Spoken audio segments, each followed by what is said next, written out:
All right, Yabrakam Yahweh Shama Shaka Alshai Za'akam Khara Wat Zaya Banya Shala. It's your brother Karat Zaya Banya Shala, and we are back at it like Torah addicts at a rehab. You better step back. I got my gold teeth back. And we encourage the children of Israel to come back to their culture, to their heritage. Yes, it was biblical. Yes, it is written that we had gold teeth in the Bible. There's pictures of us that have rubies in our teeth. But anyway, can you give me something to set up right here so I can do this for Facebook? All right. So we're back at it, man. It's a beautiful day. I got to figure out what's going on, man. I got an error that occurs. Whenever it comes to my Facebook. For some reason, I'm not able to put Facebook on my Messenger, and it sucks. It should be able to be on there. I should be able to put Facebook on there on my Messenger, but it's not happening. So we're going to continue with this week's Torah portion reading. We're going to pick up right where we left off at. You ready, Banath? All right. Handle your handles and then tell you Akim Akwatiana. Come on. We're going to pick up right where we left off at. I pray that everybody had a good time when we did the last Torah portion reading.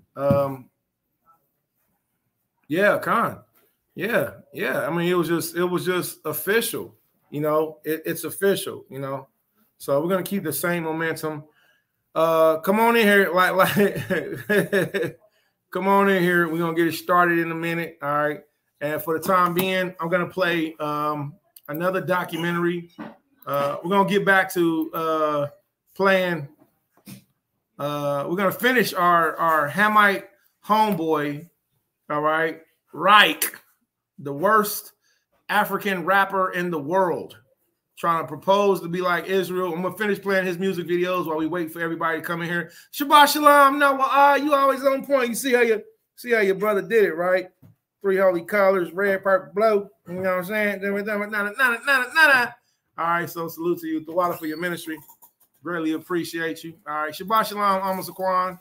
All praise. All right. So we're gonna go back to this. We're gonna play this video. We want everybody to be edified on this Shabbat. We want because listen, Linda, listen to me. Linda, listen to me. Listen, Linda. What Yahweh did was he delivered us out of Egypt. He delivered us out of Egypt by his great hand. His great hand is Yahweh Shai, his mighty style. I don't want that sound of that bottle in the background. I don't like that sound. You done with the bottle? Throw it away. So with that being said, so we're going to get right back to this week's Torah portion reading, and we're gonna find out, and I'm going to read from 3 different perspectives. All right, the teaching of antiquities. Also, we're going to teach. We have to do the Torah first, but let's get it started off with one of my favorite songs. Man, this song was introduced to me by Yasha Aliam, who I love very much. Man, this is Jerusalem by Hezekiah. All right, everybody check this out. I'll share the link in a minute. All right.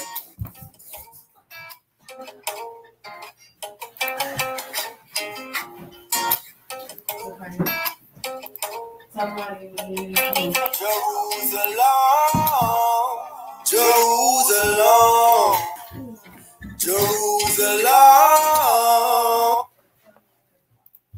I don't know what happened.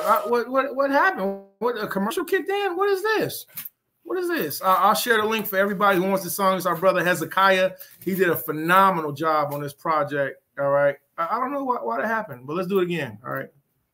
This is Family Safe. This song is Family Safe. I'm gonna need something. I'm gonna need something to set this up. One day I'm gonna need a phone stand.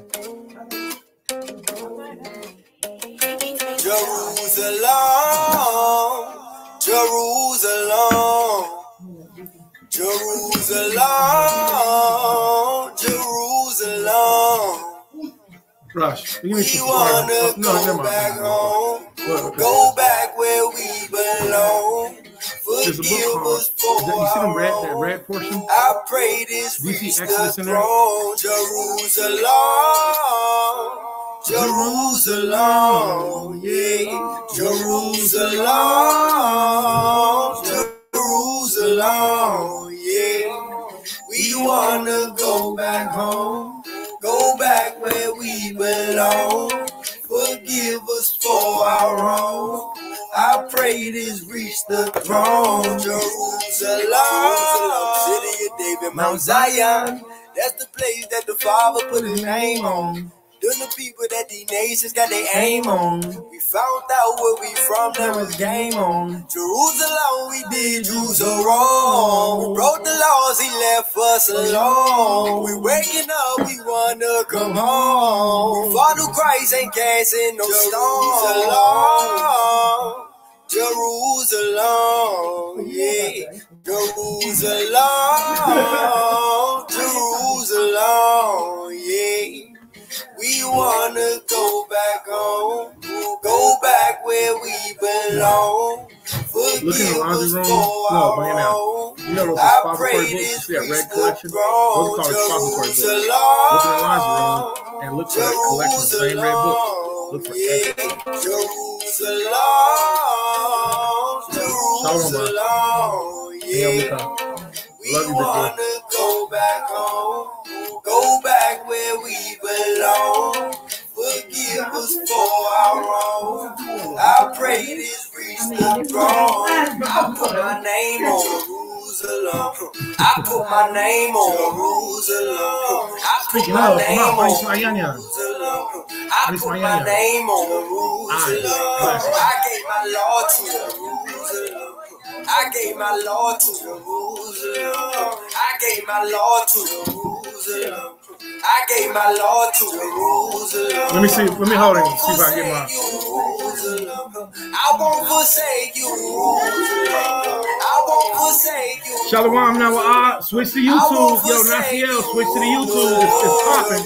Y'all know I only use this Facebook just to promote everybody come on to YouTube. All right. So. Jerusalem, Jerusalem, yeah. We wanna go back home, go back where we belong. Forgive us for our wrong. I pray this reach the throne. Jerusalem, Jerusalem, yeah. Jerusalem. Get up out of here then. Get up out of here then. He done changed the song and everything. Want to throw a temper tantrum. Shalom is loud. I was putting you on the spot. My cousin, he was making beats in his room, and I just happened to... I can't believe you. You want to act like a big old baby? Done messed up the song and everything. We got to start all over, all right? Ain't taking my gutter piece. Make sure that if you're watching, make sure, hey, Sabrina, hey, Shalom. Hey, listen, y'all on Facebook, but y'all need to be on Isaiah, that's on YouTube. On the Shabbat. Okay, so let me say that way. On the Shabbat, when you see me on Facebook, and you see I'm in the teaching setting, always go to my YouTube, because from YouTube, I share information, all right? Go to your mama then. All right. All right. So we live stream. So if you see me on Facebook, go to the Isaiah Yasha'Allah YouTube, and then that way you're definitely gonna get more information. You're gonna be able to see and share more. I don't want that right now because that's not sound. You're not doing the scriptures on that.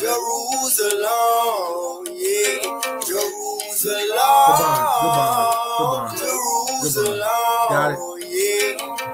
We wanna go back home. So go back. Switch over to the YouTube. Let's get it cracking. Forgive us for our wrong. I pray this reach the throne. I put my name on Jerusalem. I put my name on Jerusalem. I put my name on Jerusalem. I put my name on Jerusalem. I gave my Lord to Jerusalem. I gave my Lord to Jerusalem. I gave my Lord to Jerusalem. I gave my Lord to Jerusalem. I won't forsake you, Jerusalem. I won't forsake you, Jerusalem. I won't forsake you, Jerusalem. I won't forsake you, Jerusalem. Jerusalem, yeah. Jerusalem, Jerusalem, yeah. We wanna go back home. Go back where we belong. Forgive us for our wrong. I pray this reach the throne. Jerusalem, Jerusalem, yeah, Jerusalem, Jerusalem, yeah. We wanna go back home, go back where we belong. Forgive us for our Hey, pop quiz for those that's watching and for those that's in the room. How many plagues did Yahweh hit Egypt with? Don't say it out loud. How many plagues did Yahweh hit Egypt with? All right. Do you know the number? If you know the number of plagues, raise your hand. I didn't say don't get an answer. You must answer good. How many answers? How many? I said how many answers? How many plagues? Do you know? If you know, raise your hand. If you don't know, don't raise your hand. It's okay. There's nothing wrong with it. That's an excellent answer. You know? How many plagues? You gotta count. That's right. All right. You gotta count. All right, Kwame Asharala. All right, so we back at it like Torah addicts out of rehab. You better step back. I got my deck back, which means I got my skateboard, which means I got my balance back. Okay.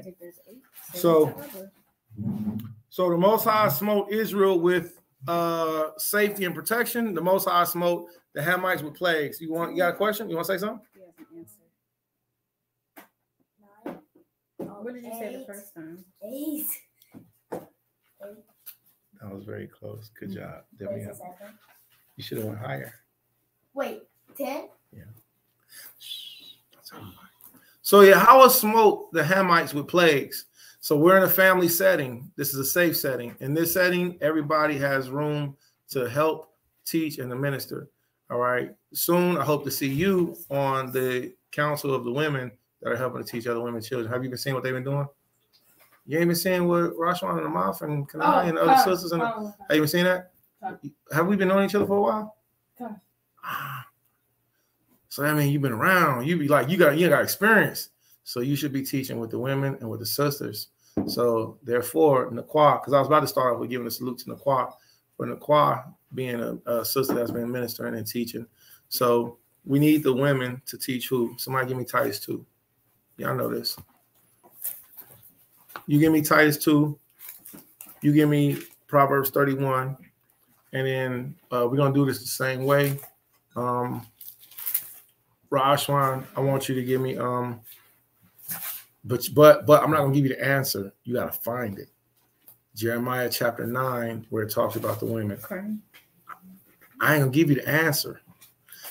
And the reason being is you daughters of Israel have to know that you have a special place in this nation. You have a special place in this culture. You have a special place in teaching the women and the children. If you've been in the truth over 5 years, which there's people that's in this room that's been in the truth over 5 years, people that's in this room that's been in the truth over 9 years. All right, there's people that's in this truth that's a decade going forward, and that ain't got nothing to do with how long our elders been teaching. Mm-hmm. You daughters of Israel have to step up, and you have to teach who. Who got Titus chapter 2? Read it loud and proud. Verse 1. Khan, start at verse 1. All right. Now, even though Lamadia's reading it, you all should have Titus 2 also. Okay. Now, now let's wait and make sure everybody's at Titus 2. But what's the purpose of Titus chapter 2, Rapaya? Titus chapter 2, Rapaya. Titus chapter 2, talk about the mothers and the women teaching. Khan. So do the women teach men, Rapaya? Good answer. Do the women teach other women, Rapaya?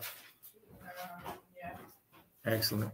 So the women teach other women. The women are commanded to not instruct men. Everybody make room for Amaf. Let's get us.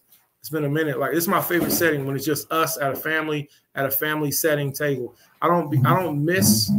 If somebody's not around, it's not that I don't miss them. It's just that I love it when we're all together as a family. But you got a chair from the choir? Somebody make sure they got a chair from the choir. That's what she was. She was giving you a chair. Yo, let the choir take care. No, do your blessing. Give your alma the chair because you was doing what was right. And then the choir, you get your own seat. Great job. I see what you was doing. Yeah, that's cool. That's cool. You think so? Okay. Still accept the gift that she gave you. Okay, and then you can negotiate it later because it can hurt a child's feelings if you don't accept their gift. All right. So accept what she was honoring you as her mother. All right. And now by Yamyan, right? So now we just passing blessings around. All praise. He like, you little bit more Amma than the Qua. All right. Great job, everybody. So Tawada for everybody climbing on in here. All right. If you're watching on Facebook, switch over to YouTube because you're going to be missing. If you're watching on YouTube and if you're in the house, put mute on your phone because it's going to cause an echo. And then if you're in the same house as me and you're watching on YouTube, like how weird is that? Like you just got a TV fetish. But it's okay. It's okay. No offense. Wow, but nobody was talking to you. You looked right over here. I did not. No, I did not. Mamma mia. Where did we get this from, y'all? Where did we get this from? Which elder does this in Israel? Nate. Zaquan Nathan Yalla does this. Yeah, when you say something to Zaquan Nathan Yalla, be like, okay, all right. Grace. Washing dishes on the Sabbath, grace. Okay, all right, great. Okay. So we got that from Zaquan Nathan Yalla. All right. So salute to Zaquan Nathan Yalla. Thank you. And Zaquan Parazah. Thank you. I'm a Zaquan Shada, the Wada Lachan. For helping to bless our ministry. We're getting very good comments on here already with all the salutes and assistants.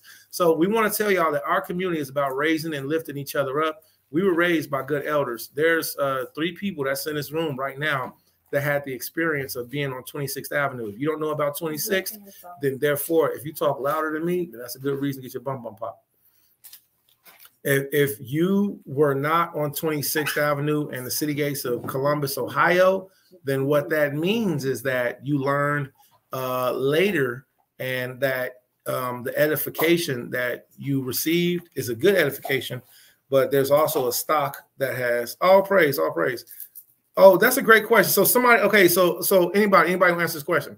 So we got a comment. The comment comes from Azariah Yasharal, and they said, what does Zaquan mean? Elder. So the word Z-A-Q-A-N, Zaquan means what again? Elder. Zaquan means elder. All right. Great job. Look at the Israelites putting in answers in the room. Yeah, I believe. Yeah, what's up? What's up? For what? No, I was looking at my phone. Oh, okay. Adoring the cool case because you always get new cases. No. Yeah, I know, right? I always got the same case. You be getting the brand new stuff off the boat, right? I know. All right, so with that being said, the word Z-A-Q-A-N. What's the first character of Zaquan?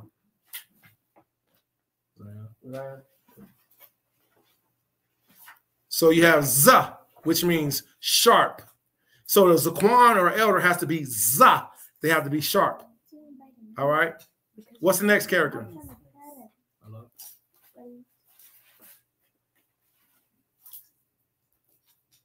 Zaquan. What's the next character?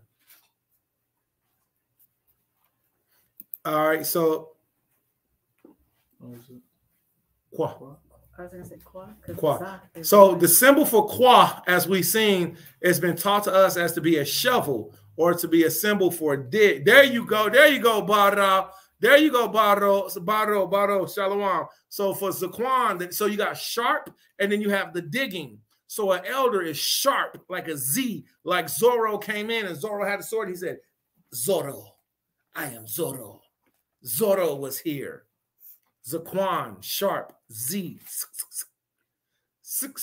Getting sued when I'm speaking. They ain't even catch that. They ain't even know what that verse meant. So I did a verse and it said, and I was talking about being a Zaquan, and it said, getting sued when I'm speaking. Afro samurai.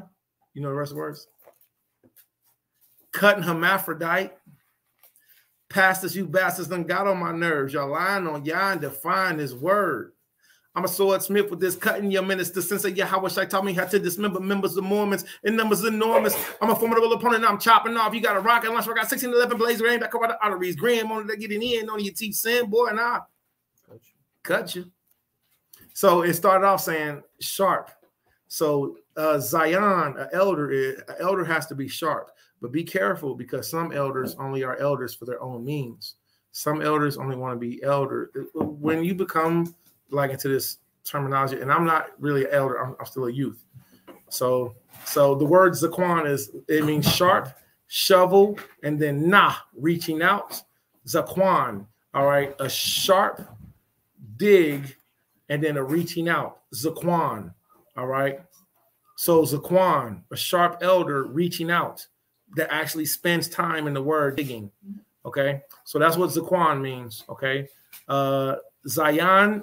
Now, so next question that Azariah, and you have to be careful when you ask me questions because I give lengthy answers. I give lengthy answers because I like to be descriptive. I like people to know things. I don't like being the only person who knows stuff. I like other people around me to know things too, which is why I explain things in such detail. All right. So when I'm gone, when I'm not here, you'll be able to say these things and learn the words from the ancients that I've learned from the ancients too. So Zion, are you saying? So what is Z-A-Y-I-N? What is Z-A-Y-I-N? Spelled like they saying it. What is Z-A-Y-A-N?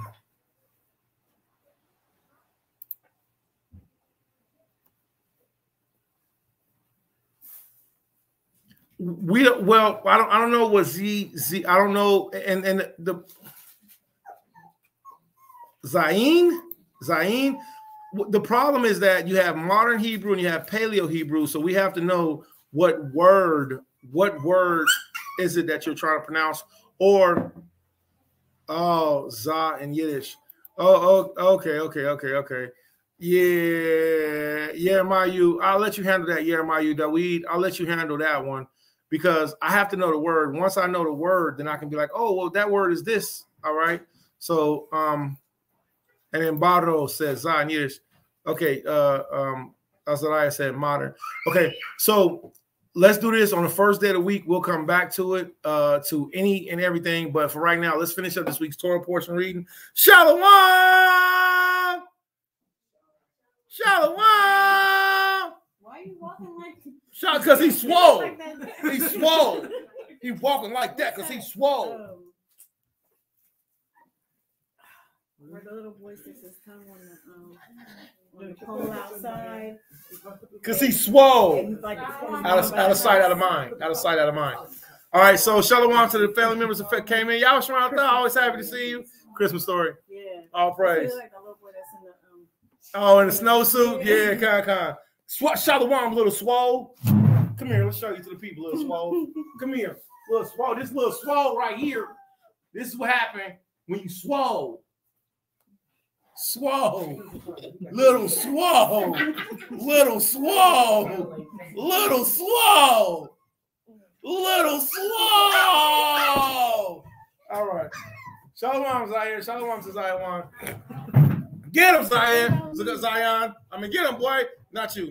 Yeah, good. Go ahead, circle. So with that being said, all praise y'all by Shem Mashak Shah. So families are supposed to come together on the Shabbat. Community is supposed to be together on the Shabbat. New moon is supposed to be community on the Shabbat. We are supposed to be together on holy convocations. So for those who choose, can I have my diadem? So for those who choose to be separate for their own personal reasons, shame on you. It's some small things that keep you separate from us gathering together as a nation. But as a nation, we're supposed to all be together. All right. Is there any seats for them little two baby brews to sit in?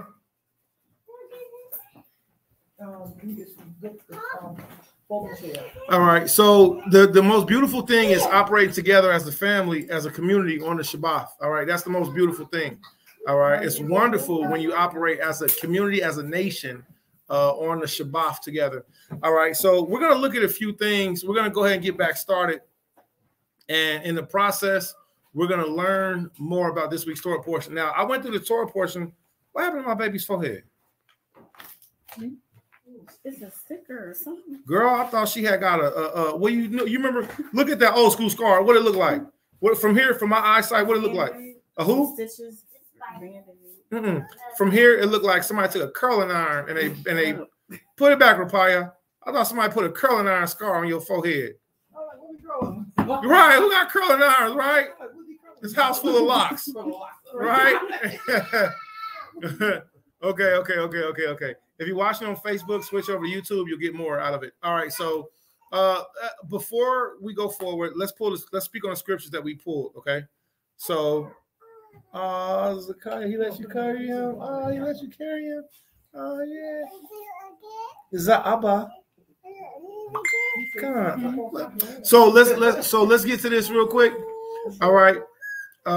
So with this week's Torah portion, we just pulled a couple scriptures. Let's start with Titus. Peace and lean order. Shaquat.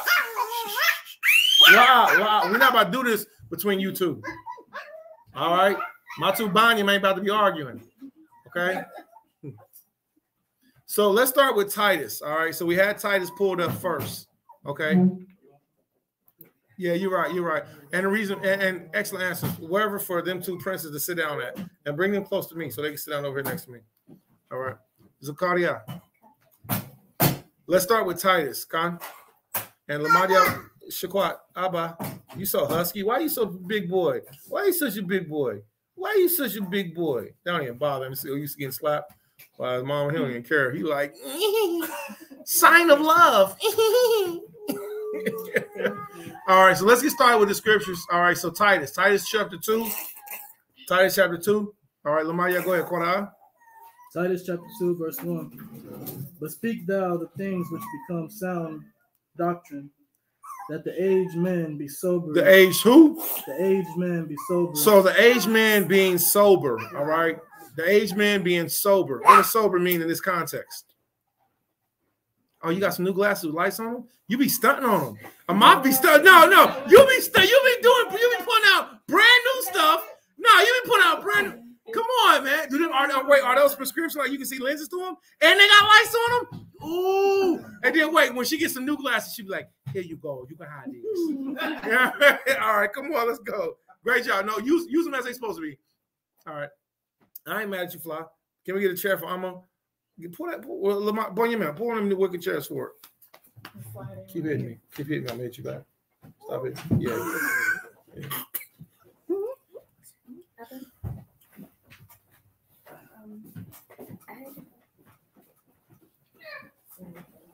Okay. It's okay. So let's stick to the story. Let's stick to the Torah. Lamadia, go ahead, read. Verse 2. Let the aged man be sober. So sober in its context means sober in mind state, sober in mentality. Now, we can put this in the sobriety as not being an alcoholic, because if you're an alcoholic and you're trying to teach the Bible and you're drunk every time you're trying to teach, it's going to turn out terribly. I was in a council one time and I was super sober and I was watching a brother trying to judge a matter and he did terribly because the Negro was daggone drunk.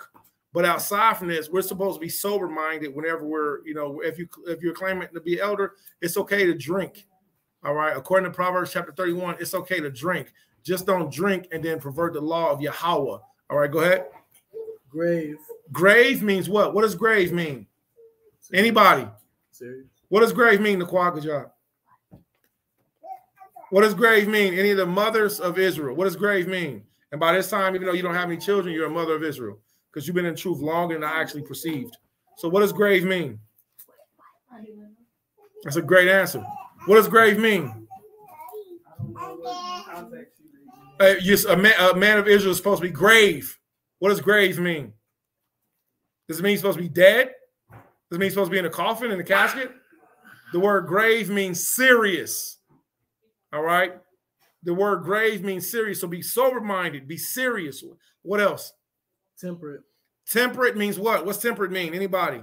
Like control. Control. You got to have emotional control. You can't be flimsy. I think you're talking about me in a video, so therefore I'm going to talk about you now. I think you're talking about me, so no, you can't be like that. That's effeminate. And if your elder is effeminate, then that's not good. All right. So that's right. Deep, right? Deep. Right. So the elder is to be deep. He's to be grave. He's to be and when our brother David put the word up here deep, he put the word up here deep for grave. Is that correct? Let me know if that's correct, David. So the elder is supposed to be deep. He's supposed to be serious. Go ahead. Sound in faith. He's supposed to be sound in faith, which means that he's not flip-floppy, shaky, or wavery. We're not supposed to be like, oh, well, maybe I should take the vaccine. I don't know. Kane. Maybe I should. I don't know. No, sound and faith means like, nah, we're going to die for this. Have I ever taught y'all to sin? Do I teach y'all to sin? If you got something, you can say it on camera. I'll defend myself. He was like, I seen a Rally's bag in your car when I was cleaning it out. You went hard on Alma for not eating McDonald's.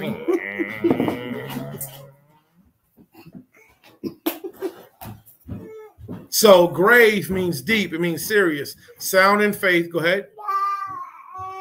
You're not about to interrupt class, baby bro. You're going to be quiet like everybody else. Con. Go ahead, read. In charity. In charity means in love and giving and distributing. Go ahead. In patience. And in patience. Go ahead. The aged woman likewise. Wait a minute. The who? The aged woman likewise. The woman that's been in the ministry for years.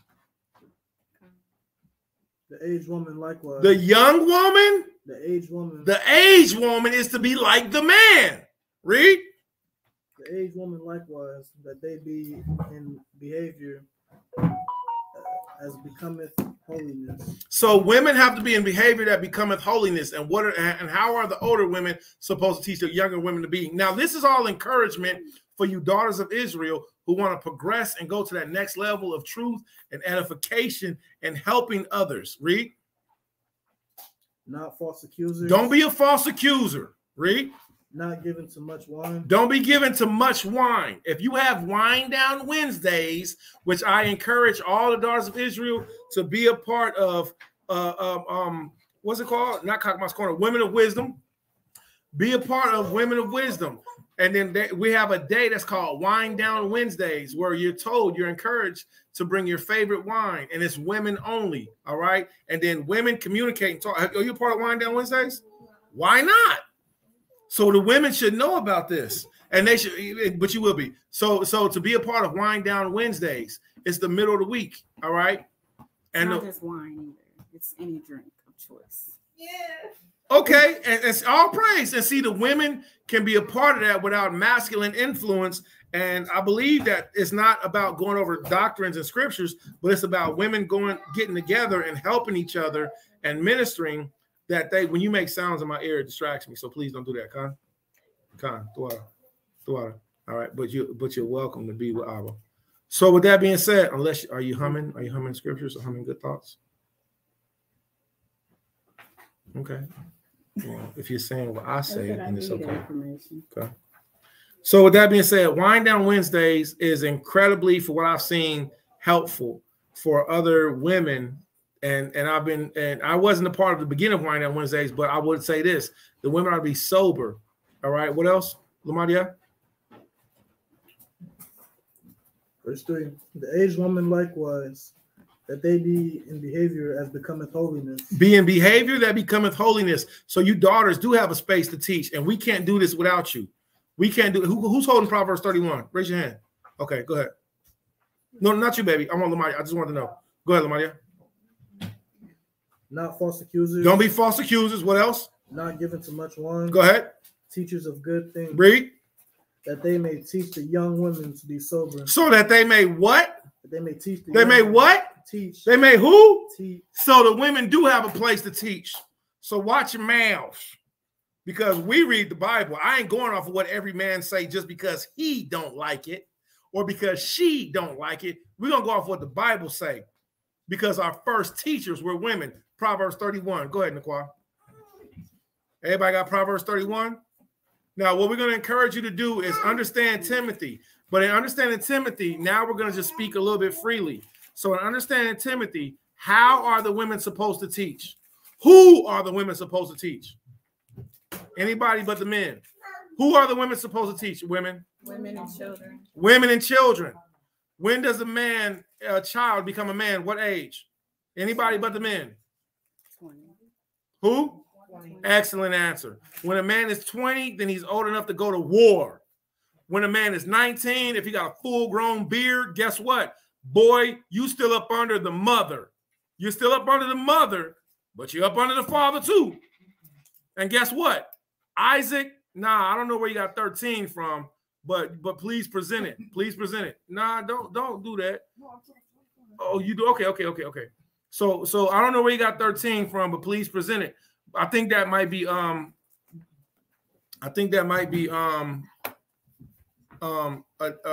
it's all cool. There's no harm in that. There's no harm in that. So with that being said, the age of 19, when the Most High numbers a man, he numbers us by the age of 20. Okay, from every man 20 on up. Okay. From there, then we were able to go to war. Okay. All right. So present your scripture. If you don't have it, it's okay. No challenge. Naquan, go ahead and read that. Hey, Shaquat. I don't walk around here yelling. Be quiet. Come over here. Now, I don't want you to pick him up. You're a good big brother, but I don't want no yelling. Proverbs chapter 31, verse 1. Proverbs chapter 31, verse 1. The words of King Lemuel, the prophecy that his mother taught him. That his who? Mother. I want all the women to say this. That his who? Mother. If you're a woman, say it. That his who? Mother. His who? Mother. His who? Mama. That's right. His mother taught him. His Amma taught him. Y'all right. Read that again, Naquan. The words of King Lemuel, the prophecy that his mother taught him. Wait a minute, women of Israel. That his who? Mother. His mother taught him. So do women teach? Absolutely. But we do everything decently and in order. And the women do not usurp authority of the men. But the men, we teach, and then we say, we watch y'all, and we say, yeah, teach the women and the children. And even there's sometimes where husbands will take counsel with their daughters. Husbands will take counsel with their ribs, with their sisters. We'll listen. Did not Barak go to Deborah? Did that happen? The elder Barak, he went to the prophetess Deborah, and he said, if you ain't going, then we ain't going. So we do take counsel along with. It's a nation thing. Yahweh made balance. So Yahweh made Yahushai. Who did Yahushai make? Man. Before he made man, who did Yahushai make for himself?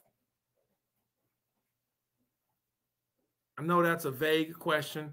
It's a pop quiz question. It raises eyebrows and causes wrinkles in foreheads. It causes deep thoughts. Everybody clap in the choir. All right. So get Sirach. Say, everybody stay where you are. Kanai, I want you to grab Sirach chapter 1, KJV. So Yahushai himself made a feminine entity called wisdom. Are you holding these scriptures on the end, sister? What you holding? Oh, you talking about before? To teach out of. Go to Proverbs chapter 1, verse 19. And start reading verse 19 just to get yourself caught up so you know what you're reading. Kanai, go ahead and read that. Starting at verse 1. Go ahead. Call out your chapter verse, book chapter verse. Sirach chapter 1, verse 1. All wisdom cometh from Yahweh. All wisdom coming from Yahweh. Read. And is with him forever. And is with Yahweh forever. Read. Who can number the 1,000 of the sea and the drops of rain in the days of eternity? Who can find out the height of heaven and the breadth of earth? Who knows if the earth is round or flat? I can talk about it all day. I can show you videos and all that stuff all day. And so then when I show you a video of the earth being round, somebody can say, well, it's round like a plate. Well, it's round like a this. But it's really flat on the backside. Whatever. I know somebody who knows whether the earth is round or flat. Get that sticker off your forehead, baby. Okay, that's enough. I don't want no glue. I don't want the glue to go into your beautiful skin. Because think about it. If it's a sticker and it's sticky, then that's glue. You don't want that glue to go inside your skin, because your skin is special. Your skin is precious. All praise. You can put it somewhere else, though. You can put it somewhere else. Amen. You don't gotta waste it. Just don't let your beautiful skin be polluted. So now we see that there's somebody who can answer, because it starts off with a question. Read that again. Start from where you left off from. Verse 3. Who can find out the height of heaven? So who can find out the height of heaven? Can you tell me what's the difference from the earth to the stratosphere, to the ionosphere, to the atmosphere, to the outer spheres? No, you can't. But there's somebody who does know the answer. Read. In the breadth of the earth. The breadth means the width or the wideness of the earth. Read. And the deep. And the deep, the depth of it. Wait a minute. If it's flat, does that mean it's deep or is it flat? Is something flat deep? Because there's many scientists that are out there. There's many astrologists that may debate that. But if something is, you know, I meant to get that to Zariah before she left. Nakwa, are you reading? Blame me. Hand me that orange umbrella. Go ahead, read. You read strong too. And wisdom. Wisdom has been created. Who? Wisdom. Who? Wisdom. Wisdom have been what? Has been created before all things. Wisdom has been created before all things. Read. And the understanding of prudence from everlasting. The understanding of prudence from everlasting. Read. The word of Allah Most High is the fountain of wisdom, and her ways are everlasting commandments. So who is the word of Allah? Who is that? No. That's not the correct answer. Who is the word of Allah? Read that verse again, because people missed it. Read that verse again. The word of Allah Most High is the fountain of wisdom. Who is the word of Allah? Who is the word of God? Who is the word of Yahweh? Yahweh. And he is the fountain of wisdom. Get it? What? Oh, he's in your room. No, that's not for you. It's not for Ak. It's for Aqua. It's Benaf. So Yahweh is the fountain of where wisdom came from.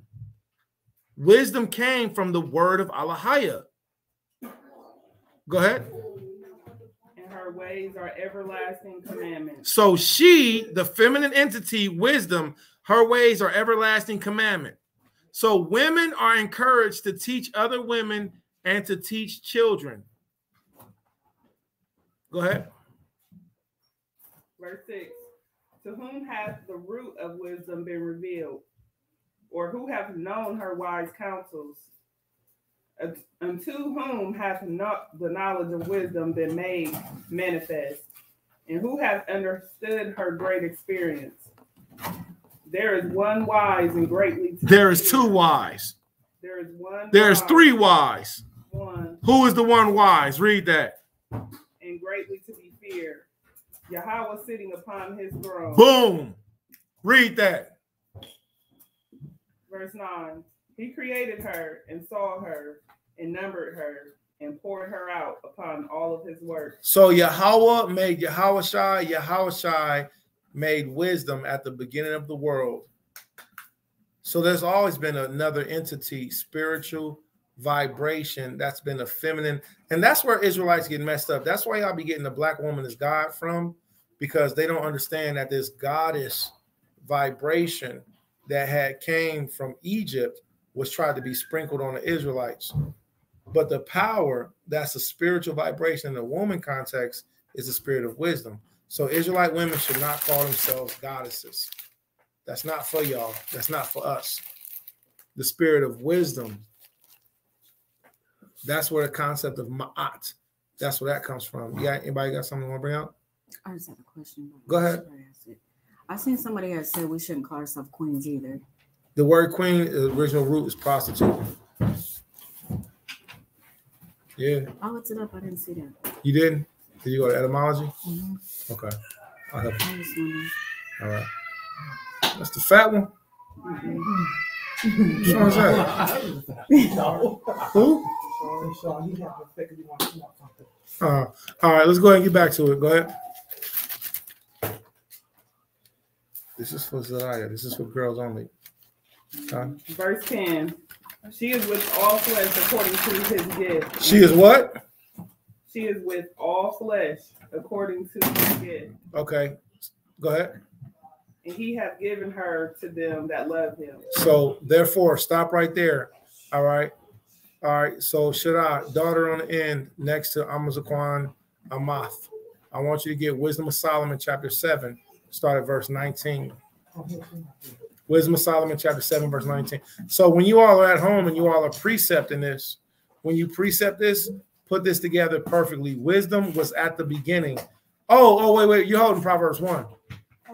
Go ahead. Go back there. Go back to Proverbs 1. And then Amath, I want you to go to Wisdom of Solomon, chapter 7, verse 19. All right. So now we're going to go to Proverbs chapter 1. We're going to start at verse 19.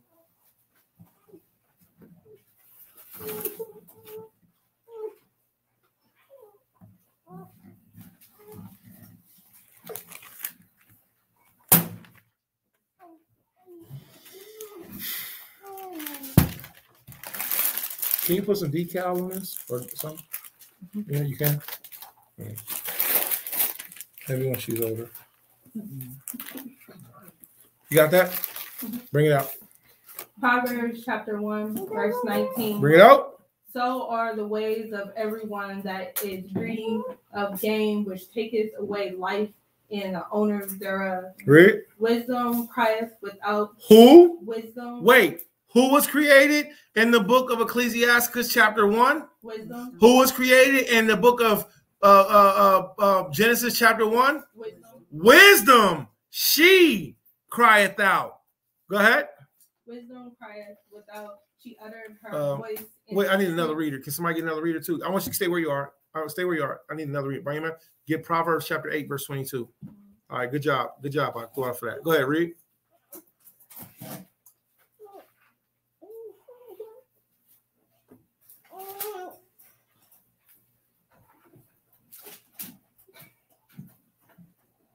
Quora.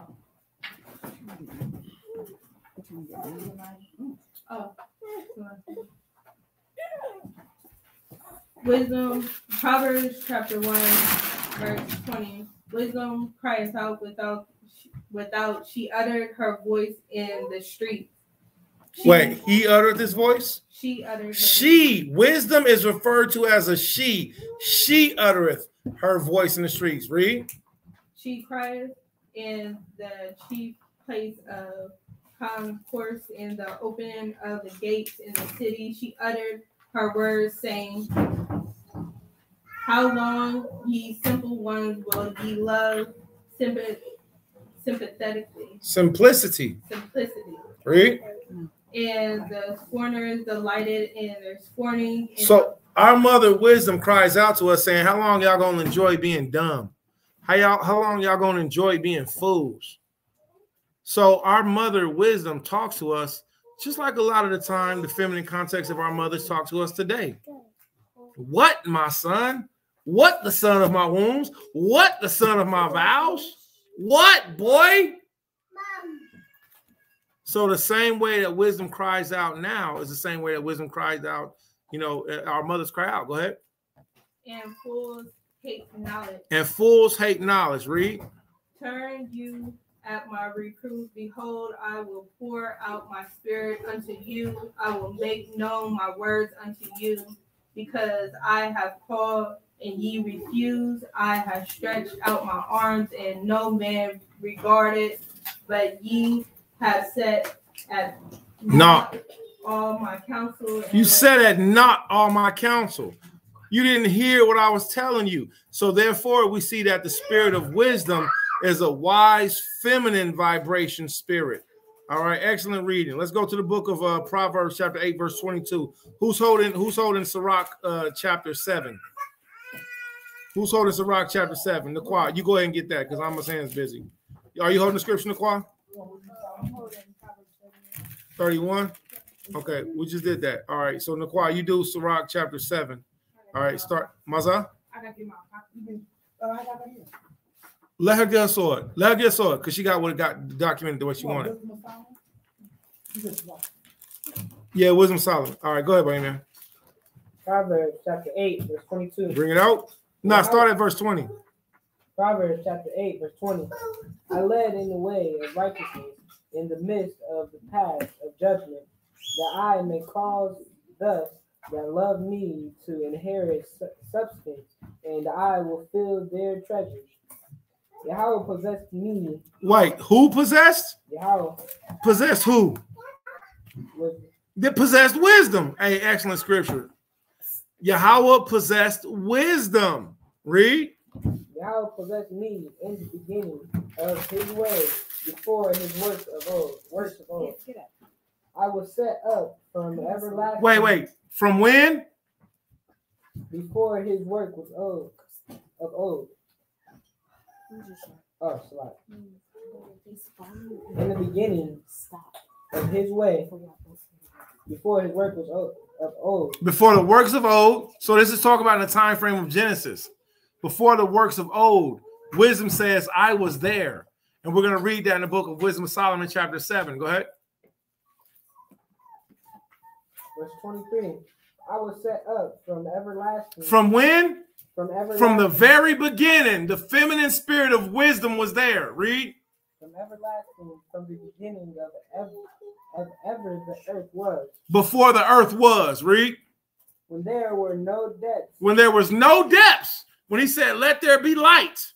Wisdom, the feminine spirit, she was there. Read.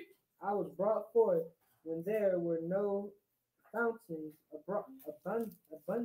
abounding with water. Before the mountains were settled. Before the what? The mountains were settled. Before the mountains were settled in place, wisdom says, I was already there, Daddy. So therefore, don't be rebuking sisters who are attempting to teach their women and children based off of Titus 2. Based off of Titus 2, women are supposed to teach other women and teach children because the feminine entity of the spirit of wisdom, she was there in Shaquat. The feminine entity of wisdom, she was there in Wisdom of Solomon chapter 7. She was there in Proverbs 31. She was there in Genesis chapter 1. And all of you women are supposed to be taking on the entity mentality of the spirit of wisdom. Not of folly, not of rebellion, not... Did you sneeze? I'm just kidding. I'm just kidding. Being extra. All right. The Bible says don't be a roaring lion in your own house. You sneezed. All right, just kidding. I'm throwing this corn on the cob at you. All right. Mom. So with that being said, the spirit of wisdom has always been there. Go ahead, read, Bayamian. Before the hills was I brought Before forth. the hills, wisdom says she was here first. So this means that wisdom was here before. Boy, you want something too? All of the land masses, wisdom was brought forth. This is why we need a class for those who can study, and we need a class for the children. This is why. But we also need sternness from the fathers and from the mothers to be able to exact righteous administration. All right, but go ahead. Read, Bayamian. While as yet he had not. Nah, he's going to sit still with his brother. Sit down. Go ahead. You going to sit down. You're going to sit down. He's going to sit down and do what I said. Go ahead, Bayamian. Nor the field, nor the highest part. So she says, I was here before the fields. I was before the highest parts of the earth. Go ahead. Nor the highest parts of the dust of the world. When he prepared the heavens, I was there. When he set a compass upon the face of the depth. When he established. When he said a what? A compass. A who? A compass. When we trying to find a north, south, east, west. When we're trying to find the different directions, Yahweh said what? He said wisdom was already there. He had put wisdom there first. Go ahead. When he established the clouds above, when he strengthened the fountains of the deep, when he gave the sea his decree that the waters should not pass his commandment, when he appointed the foundation of the earth. Then I was by him. She says wisdom. She says, I was by him. She's saying, I was with Yahushua. She says, I was with Yahushua when he did all of this. See, Yahushua created everything. Yahushua created the world, and he had the feminine entity of wisdom next to him. That would be the same thing as me giving him to her. So no, I don't. Go ahead. Then I was by him as one brought up with him. As one what? Brought up with so him. Yahushua and wisdom were brought up together by their heavenly Father Yahweh. So the spiritual entity of a man and a woman operating together, the Most High said he has made all things one set against another. He has made nothing imperfect. He made woman, he made man. Yahweh was there when Yahweh made Yahushua, and Yahushua made the spirit of wisdom. Go ahead. Then I was by him as one. Then I was what? By him. Go ahead. As one brought up with him, and I was daily his delight. Daily his delight. Read. Rejoicing always before him. And again, Thawada Yeremiah, man. Appreciate you for this, King. Go ahead. Rejoicing in the habitable part of his earth, and my delights were with the sons of man. All praise. Read. Now therefore hearken unto me, O ye children, for blessed are they that keep my ways. Hear instructions and be wise, and refuse it not. Blessed is the man that heareth me, watching daily at my gate, waiting at the post of my door. Waiting. So wisdom has set her house upon pillars. She said, blessed is the woman, blessed is the man. And what applies to the man in a lot of cases applies to the woman. So blessed is the man that is always watching for chakmah, watching for wisdom. Blessed is the woman who chooses to be wise over carnal. All right? Go ahead. For whoso findeth me, findeth life. Findeth what? Findeth life. Findeth what? Life. So whoso findeth a husband, findeth life. Whoso findeth a wife, findeth life. Whoso findeth children, findeth life. Whoso findeth wisdom, findeth life. Read. And shall obtain forever favor of Yahweh. Go ahead. But he that sinneth against me. He that sinneth against wisdom. Go ahead. Wrongeth his own. Wrong. You wrong. We wrong our own souls when we sin against wisdom. Go ahead. All they that hate me. All that hate wisdom. What? Love death. Everybody who hates wisdom loves what? Death. Loves what? Death. Loves who, Naquan? Loves what? Death. All who hates wisdom loves death. Now we go to Wisdom of Solomon chapter 7, and we'll start back at verse. Let's start Wisdom of Solomon chapter 7. Let's start at verse 20. And we're going to find the same thing. The Most High only loves those who loves wisdom. All right, go ahead. Wisdom of Solomon chapter 7, verse 20. The natures of living creatures. So King Solomon learned the natures of living creatures. I want you to read straight through. And the furies of wild beasts, the violence of winds, and the reasoning of men, the diversities of plants, and the virtues of roots, and all such things are either secret or manifest, them I know. For wisdom, which is the worker. Wait a minute, for who? For wisdom. Wisdom, read. Which is the worker of all things. Some things. All things. Read. Taught me, for in her is an understanding spirit, holy, one only, manifold, subtle, lively, clear, undefiled, plain, not subject to hurt, loving the things that is good, quick, which cannot be letted, ready to do good, kind to men, man, steadfast, sure, free from care, having all power, overseeing all things, and going through all understanding, pure and most subtle spirits, for wisdom is more moving than any motion. She passeth and goeth through all things by reasoning of her pureness. For she is the breath of the power of Elohim, and a pure influence flowing from the glory of the Almighty. Therefore can no defiled thing fall into her. For she is the brightness of everlasting light, the unspotted mirror of the power of Yahweh, and the image of his goodness. And being but one, she can do all things, and remaining in herself, she maketh all things new, and in all ages, entering into holy souls, she maketh them friends of Elohim and prophets. For Elohim loveth none but him that dwelleth with Yahweh loves everybody. None but him that dwelleth with wisdom. Wait a minute. Yahweh loves none but him that dwelleth with the one who Yahweh Shai made in Ecclesiasticus chapter 1, Proverbs chapter 31, Proverbs chapter 8, Genesis chapter 1. So you have to have a relationship with this feminine entity called wisdom. She's better than anything. All right. Now watch this. Finish reading that. Nah, wait, you gotta walk with him? You gotta walk with him? Oh, okay. For she is more beautiful than the sun, and above all the order of stars.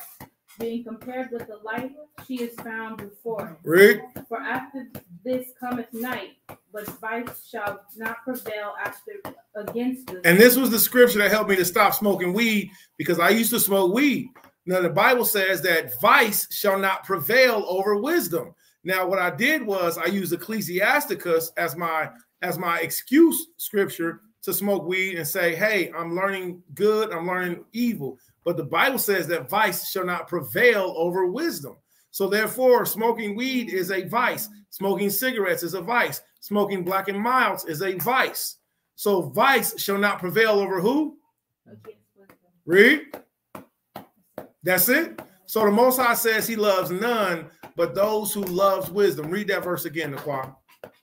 For after this cometh night, but vice shall not prevail against wisdom. So the Most High shows us that wisdom is prevalent in our relationship with Yahweh Shai.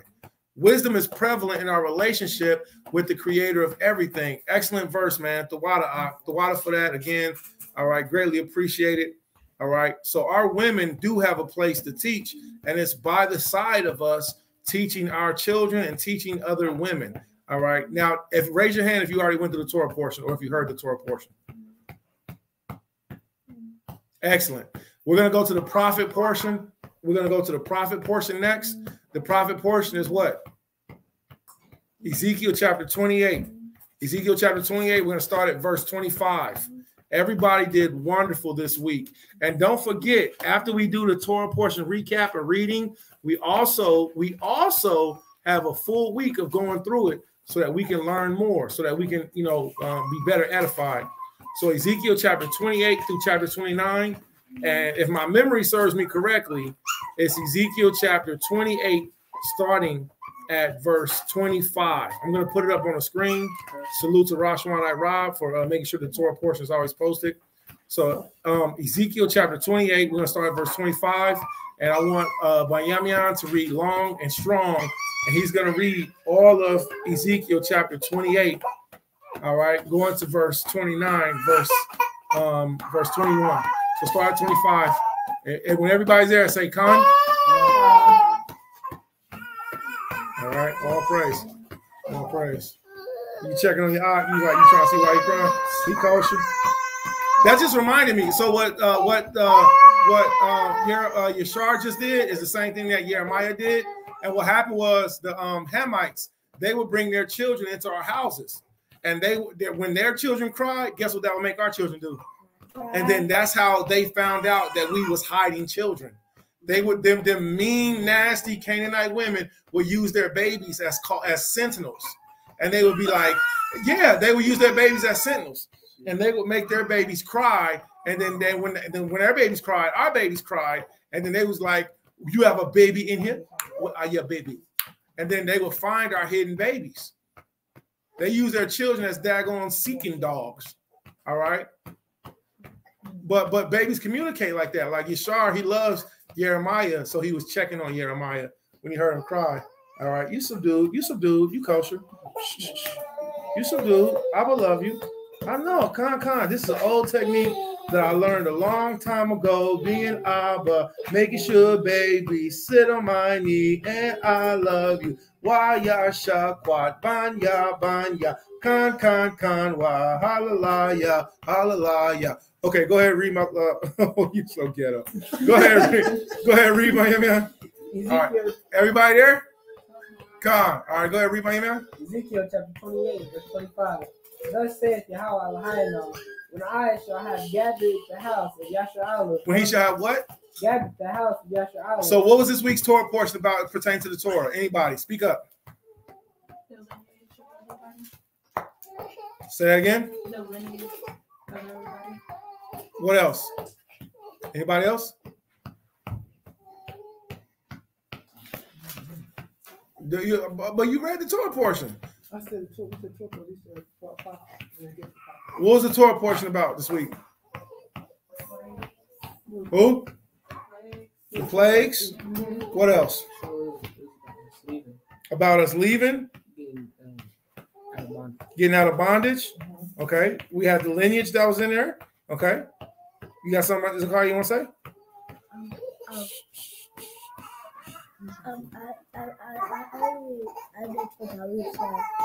You what? Okay, all right, so go ahead and read that Ezekiel chapter 28, verse 25. So the Torah portion always lines up. Read. Ezekiel chapter 28, verse 25. Thus saith Yahweh Elohim, when I shall have gathered the house of Yashar'Allah from the people among whom they are scattered, and shall be sanctified in them in the sight of the heathen, right? Then shall they dwell in their land that I have given to my servant Jacob. So who shall dwell in our land once we glorify Yahweh and once the Gentiles recognize it? Because that's the heathens. Who's going to dwell safely in the land? We're gonna fight. So this is a future prophecy. Yahweh did it once. Now in Ezekiel, he's telling us that he's going to do it again. All right, what happened? He found out he was going to sleep or something. He woke up. What happened? He realized he was going to sleep. He seen I'm gonna look over there and do like that. Okay, all right. Good boy, like Rocky Balboa. Adrian, can you help me? Can you pass me to mama? You know. All right. So this is a future prophecy. Read that again, Miami. Ezekiel chapter 28, verse 25. Thus saith Yahweh Elohim, when I shall have gathered the house of Yashar'Allah. So when Yahweh shall gather the house of Yashar'Allah, read. From the people among whom they are scattered. Wait, from Egypt?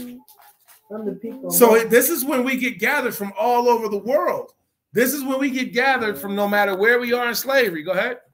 From the people among whom they are scattered, and shall be sanctified in them in the sight of the heathen. So Yahweh will be sanctified in the eyes of the Gentiles.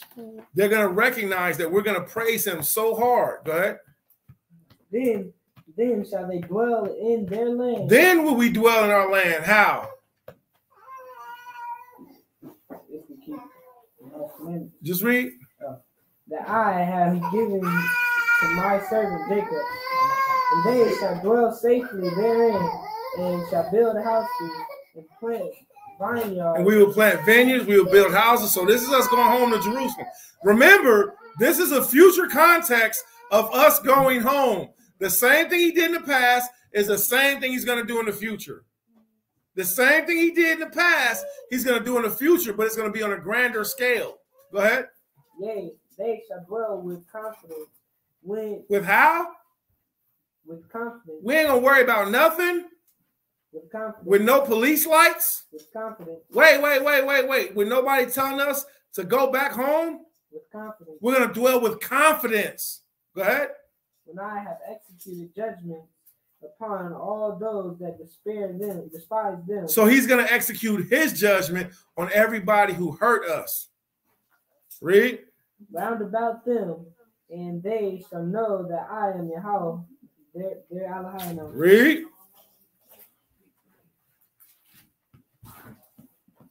Ezekiel chapter 29, verse 1.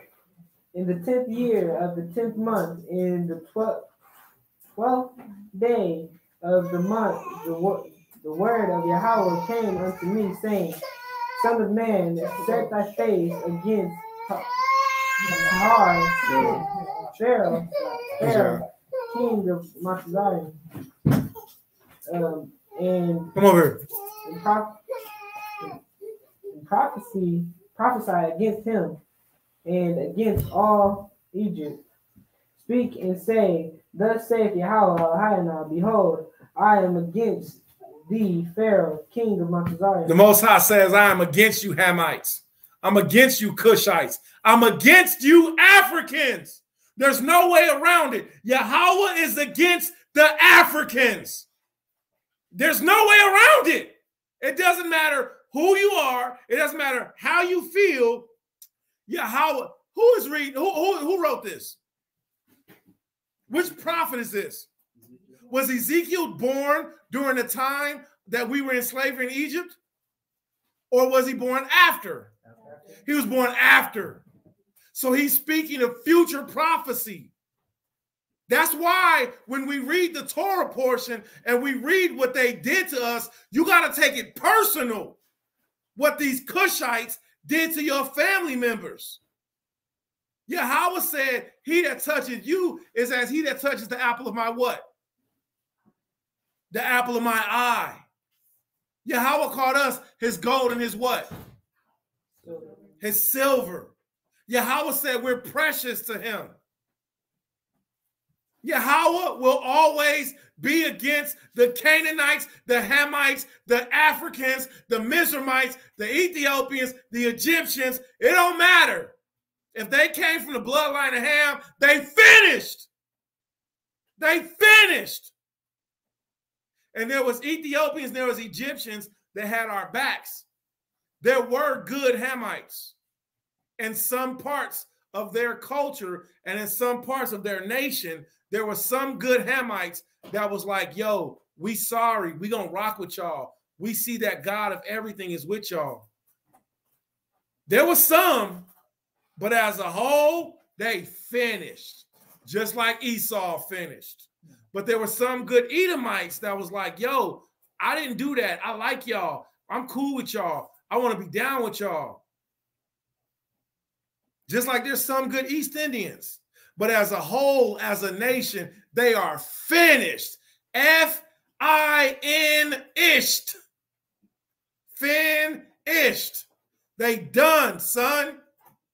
Old school to new school. So when you going through your life and you a Ak and that African woman try to holler at you, be like, nah. When you going through your life and you an Israelite woman and that African man try to holler at you, be like, nah. They finished. Go ahead. Verse 3. Speak and say, Thus saith Yahweh, behold, I am against thee, Pharaoh, king of Mount Zion, the great dragon that lieth in the midst of his rivers, which hath said, My river is mine own, and I have made it for myself. But I will put hooks in thy jaws, and I will cause the fish of the river to stick unto thy scales, and I will bring thee up out of the midst of thy river, and all the fish of thy river shall stick unto thy scales. Shall do what? Stick unto Spell that word. S-T-I-C-K. So stick unto what? Thy scales. Read. And I will leave them thrown into the wilderness, thee and all the fish of thy rivers. Now, what did Yahweh do with the rivers and the fish in this week's Torah portion pertaining to the Hamites? What did he do? Anybody? Blurt it out. Anybody? Go ahead. He turned the river into blood. What else did Yahweh do? The fish died. He made the fish die. What else? Go ahead. He made the frogs. These came out of the rivers. What else? Unborn first child. The son died. Make the firstborn unchild, the firstborn child, children die. What else did Yahweh do? The lamb stinking. The lice. All of that. All say yours. The firstborn died. First, and what else? You said something else. Oh, darkness. And what else, Naquan? Fire. And that's scary right there.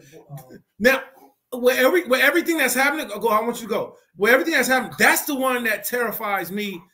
Outside of bugs coming out of their skin, outside of flies going inside of their bodies, the fact that he made ice and fire come down from the sky in a hot location called Egypt.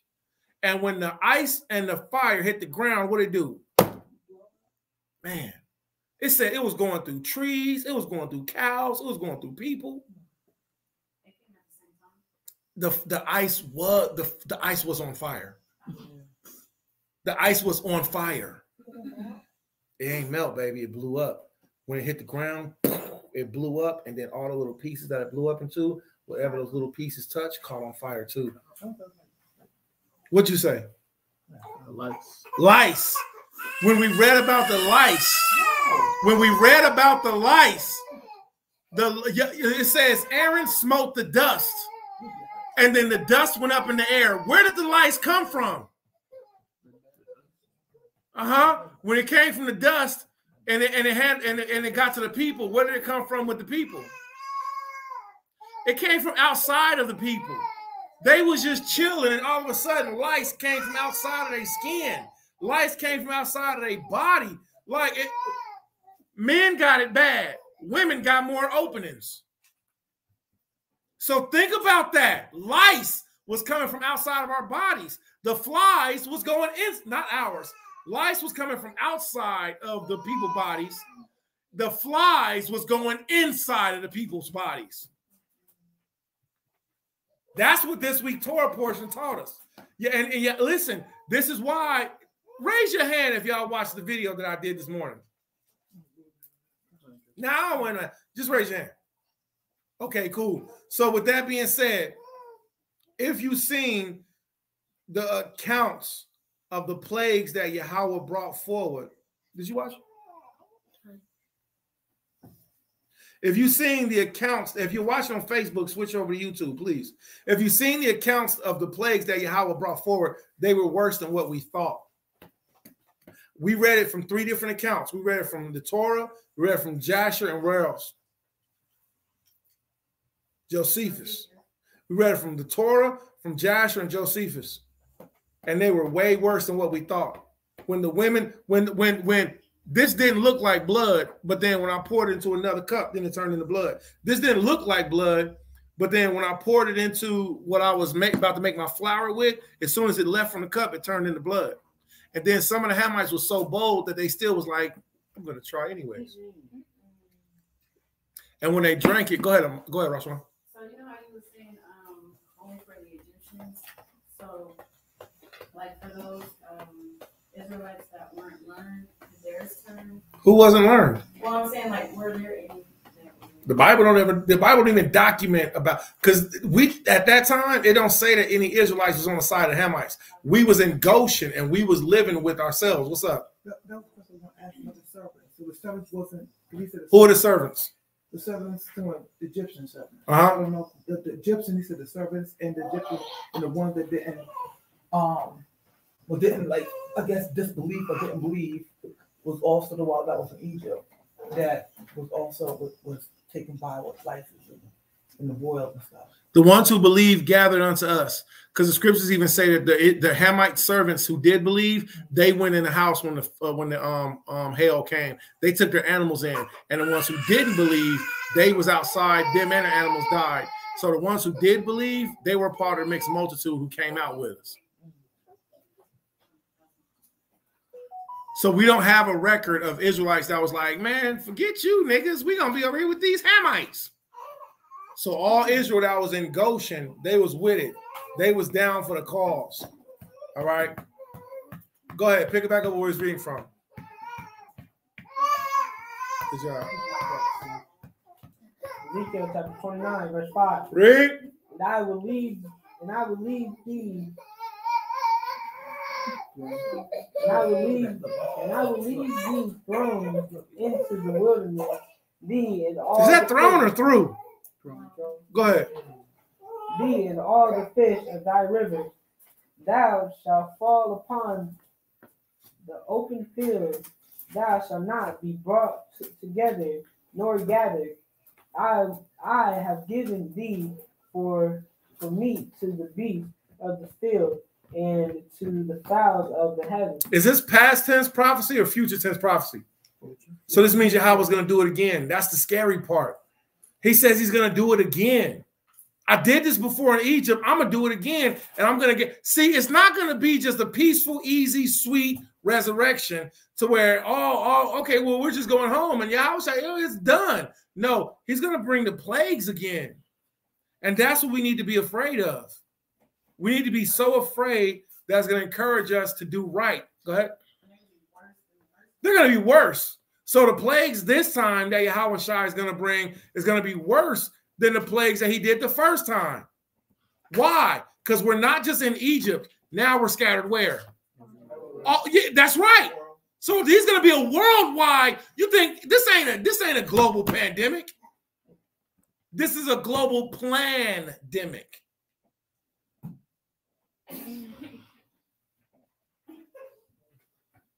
So this ain't a global pandemic. It's a global plandemic. What Yahweh's going to do next is going to be a global pandemic. It's going to be a worldwide curses of Deuteronomy. Curses of Exodus. Put that up. Put it up there. Make sure it don't open. Bookshelf. Go ahead, read. Come on, back where it go up top. Go ahead, read. Everybody take their eyes off of Zechariah. Everybody, okay, go ahead, read. Verse 6. And all the inhabitants of Mount Zion shall know that I am Yahweh, because they have been a staff of reed to the house of Yahshua. So they've been a staff that's been beaten across our back. All right. So America getting it next. Go ahead. When they took hold of thee by thy hand, that thou didst break and rend all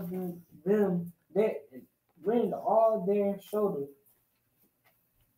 And when they leaned upon, does it say shoulder? Go ahead. When they leaned upon thee, thou breakest and madest all their 29, stopping at verse 1. Chapter 29, we're going to stop at verse 21. To be at a stand. Therefore, thus saith Yahweh Elohim, behold, I will bring a sword upon thee, and cut off man and beast out of thee. And the land of Mount Zion shall be desolate and waste. And they shall know that I am Yahweh, because he hath said, the river is mine, and I have made it. Behold, therefore, I am against thee and against the rivers, and I will make the land of Mount Zion utterly waste and desolate from the tower of Simon.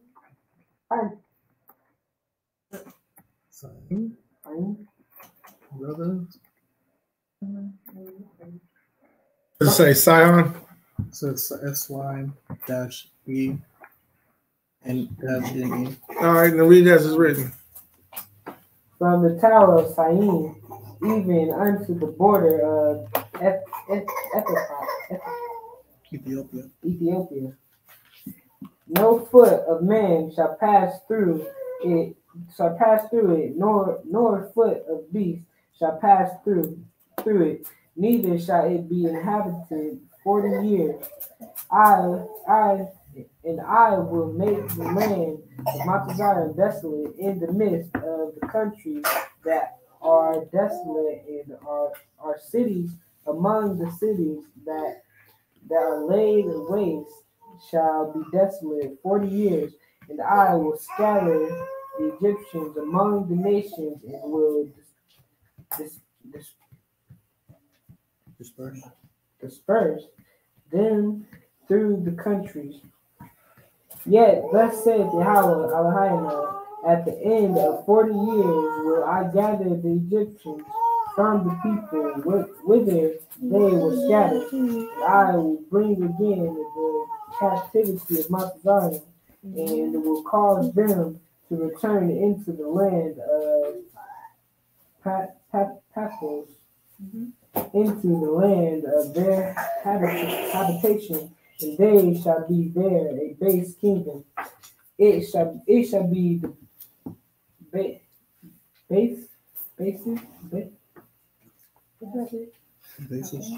basis of the kingdoms, neither shall it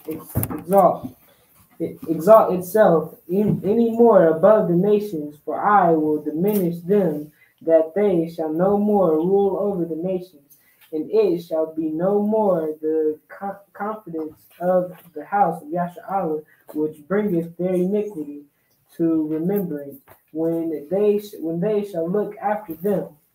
But they shall know that I am Yahweh Elohim. And it came to pass. Stop right there. Read the last two verses. Verse 20. Read. Ezekiel chapter 29, verse 20.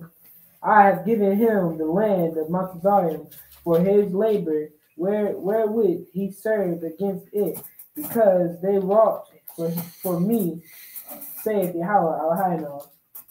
In the day will I cause the horn of the house of Yasha'Allah to buzz forth, and I will give thee the opening of the mouth in the midst of them, and they shall know that I am Yahweh. Hallelujah. Hallelujah. Hallelujah. Hallelujah. All right, so is America described as Egypt? So the prophet was speaking in the future context prophecy. Okay, so America is known as and referred to as Egypt. Give Revelation chapter 11. Revelation chapter 11, real quick. Baba Kusha. Come on, so we can get done. All right, so we can learn. Revelation, Maza? Revelation chapter 11. So the prophet was not born during the time of the Exodus. He was born after the Exodus. He was prophesying about a place where other Negroes, other Israelites, would believe in, would want to go back to, would have our safety and our security in. What you got?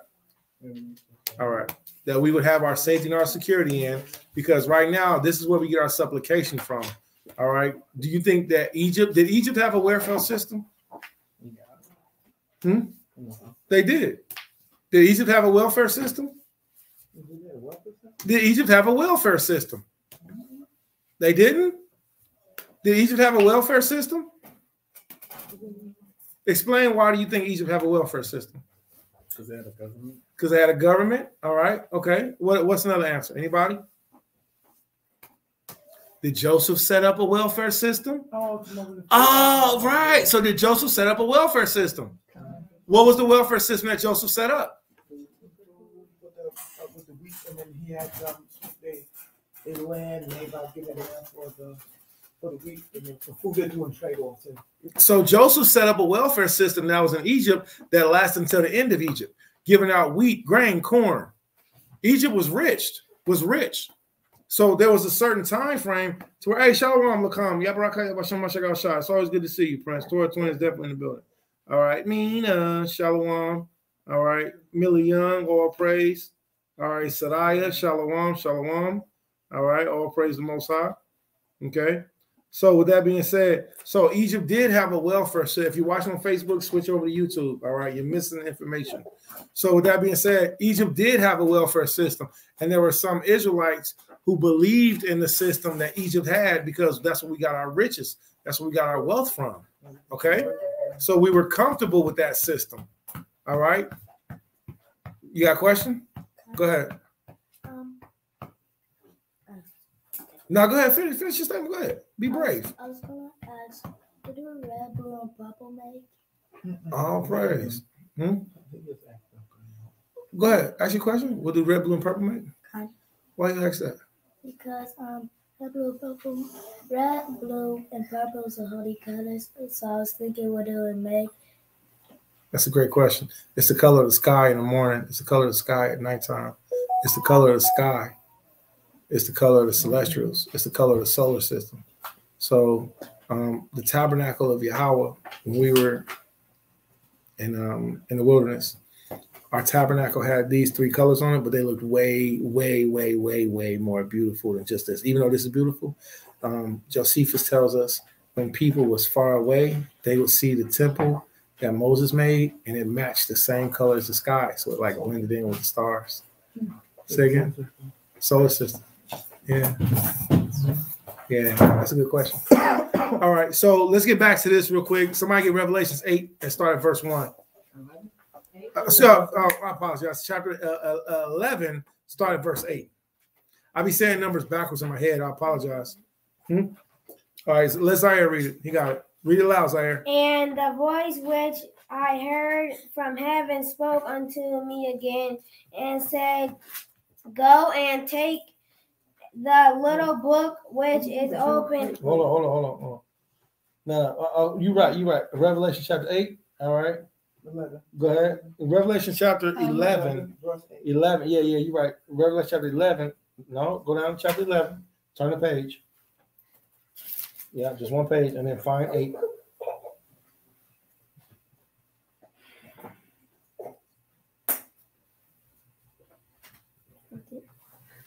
This is verse 7, and that's verse 8. Go ahead. And their dead bodies. And their what? Dead bodies. And their live bodies? Dead bodies. Wait a minute. The Negroes that get murdered, the black women that get murdered by the police, sprayed by, what's that sister's name? Brianna? Sprayed by bullets by the police in her house. In her house. But there's another case that was in Chicago where they went into an Israelite woman's house, and she was a caseworker, and they arrested her while she was in her own house naked, handcuffed, and videotaped her. And this happened in Detroit also? The lady went to, the guy in the store trying to get, but he went to go with the Girl Scout factory. The little girl was trying to dust up Casiana, I think. She was Spanish, and her daughter's trying. Yeah, Casiana, yeah. Casiana's dress in the fitting room. They came to get the guy. They shot him and they aimed the gun at her. She was standing by the fitting room, shot her 3 times.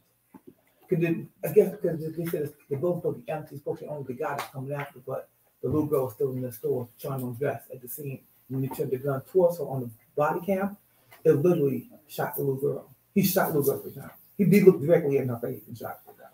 I need that video. That's terrible. So it says they're what, Zaire?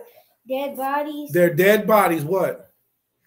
Shall lie in the streets of the great city. Of the what city? Great city. Of the great city. Like Egypt was a great city. Go ahead.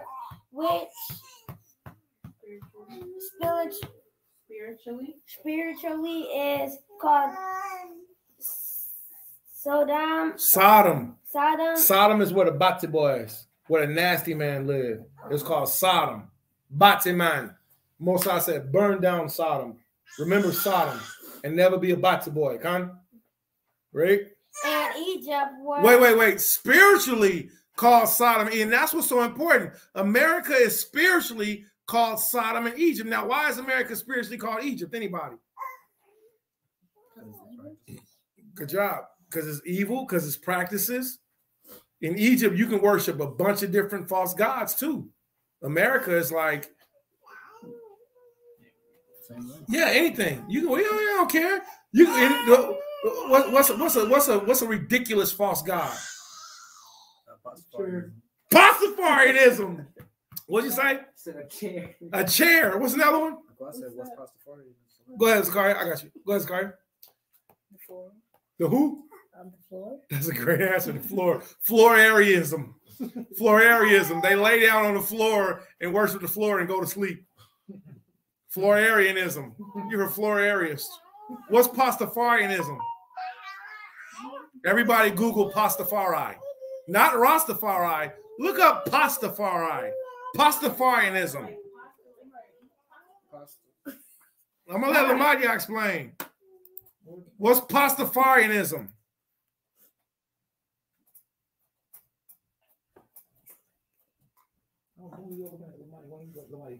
I'm letting y'all look it up.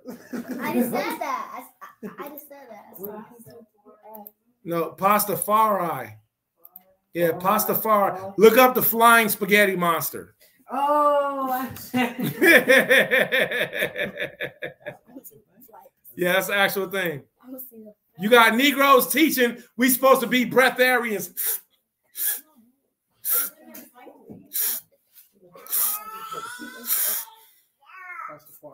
Huh? Yeah, because it's a real thing. What we got for what's up? What's up? A religion centered around a creator and deity who resembles spaghetti and meatballs. Flying spaghetti monster. Read that again. That was excellent. A religion centered around a creature deity who resembles spaghetti and meatballs. The flying spaghetti monster. The flying spaghetti monster. They were strangers on my head. What? It's an invisible spaghetti monster.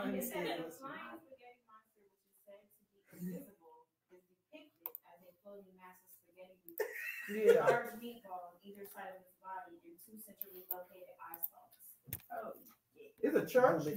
Oh, it's real. It's real. It's a church. Yeah, it's real. It began in 2005. Can anybody find a picture of the flying spaghetti monster? I want to find my favorite one. I got Bobby. Ridiculous. Whoa. That's my favorite. Whoa. Whoa. Bobby Henderson, we sent a graduate of Oregon State University. What the like spaghetti? I'm hungry for spaghetti. So 2005 we made it legal. It don't. You know, It's like trash. I can make a religion out of water. In the beginning was the word, and the word was ah. That is terrible. Yeah, everything. Look, just Google flying spaghetti monster and go to Google Images. Well, go to Google Images, look up flying spaghetti monster, and see what you see. FSM, flying spaghetti monster. It doesn't look WWFSMD. What will flying spaghetti monster do? Oh, what is that right there? Is that what? This is stupid. Is that? Oh, what's the flying spaghetti monster prayer? You got that in the choir? Read the flying spaghetti monster prayer. You going to hell off. You gonna read the flying spaghetti monster prayer? You going off? I'm just playing. I made her blush. Look, her cheeks got red. Go ahead, read it. It says, "Our pots and who art in colander, draining be your noodle." No, read it. Thy noodle comes, thy soft be yum. That sounds funny. Seriously, because this is terrible.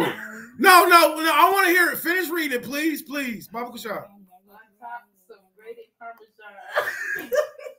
Give us this day our garlic bread. Forgive our trespasses as we forgive those who trample on our line. Lead us not into low-carb diets, but deliver us some pizza. Whoa!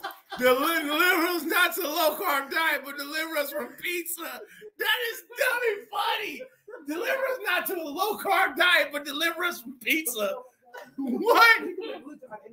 So the guy, Bobby Henderson, went and did a whole how he got it. And he broke it all down. He went and bought a letter, he denied it, then he told me he'd get one. In 2005, Bobby Henderson came up with the idea of the spaghetti, the church and religion. So it was found by Oregon. He graduate of second graduate of Oregon State University. So terrible. Anybody can make a religion. Terrible. Most write a letter and you approve the letter. That's what the letter. Terrible. Go ahead, Nicole. Finish that prayer. For thine is the meatball, the noodle, and the sauce forever and ever. Ramen. Ramen noodle. That is terrible. That is terrible. God, I'm not sure if you're there. Steve? Yeah, I'm looking at that right here. What is it? A marriage. There was a marriage under the flying spaghetti monster. Yeah. Vincent gave tonight's prayer at the Rancho Cordova City Council meeting, even though he says he's not sure if there is a God. you're an agenda item on a government meeting. It just, I'm not sure that's what you had in mind. It's celebrated as the Shabbat. Yeah, you got to probably the same thing. What? And holiday is observed in late December. Mm-hmm. So that's terrible. So that's why America with a calendar on his head. With a calendar, right? So you can really look this up, man. It's, instead of Passover, they call it Pastover. Yeah, the essential tenets of the Pastafarianism. This is real. Yeah, it is. This is real. The church board are giving religious ideas. Man, if a flying spaghetti monster came out of the sky at the end of the world, I'd be like, we was wrong. I was like, dang. I was like, I really thought we, but what can you do at that time? What, boy? What, my son?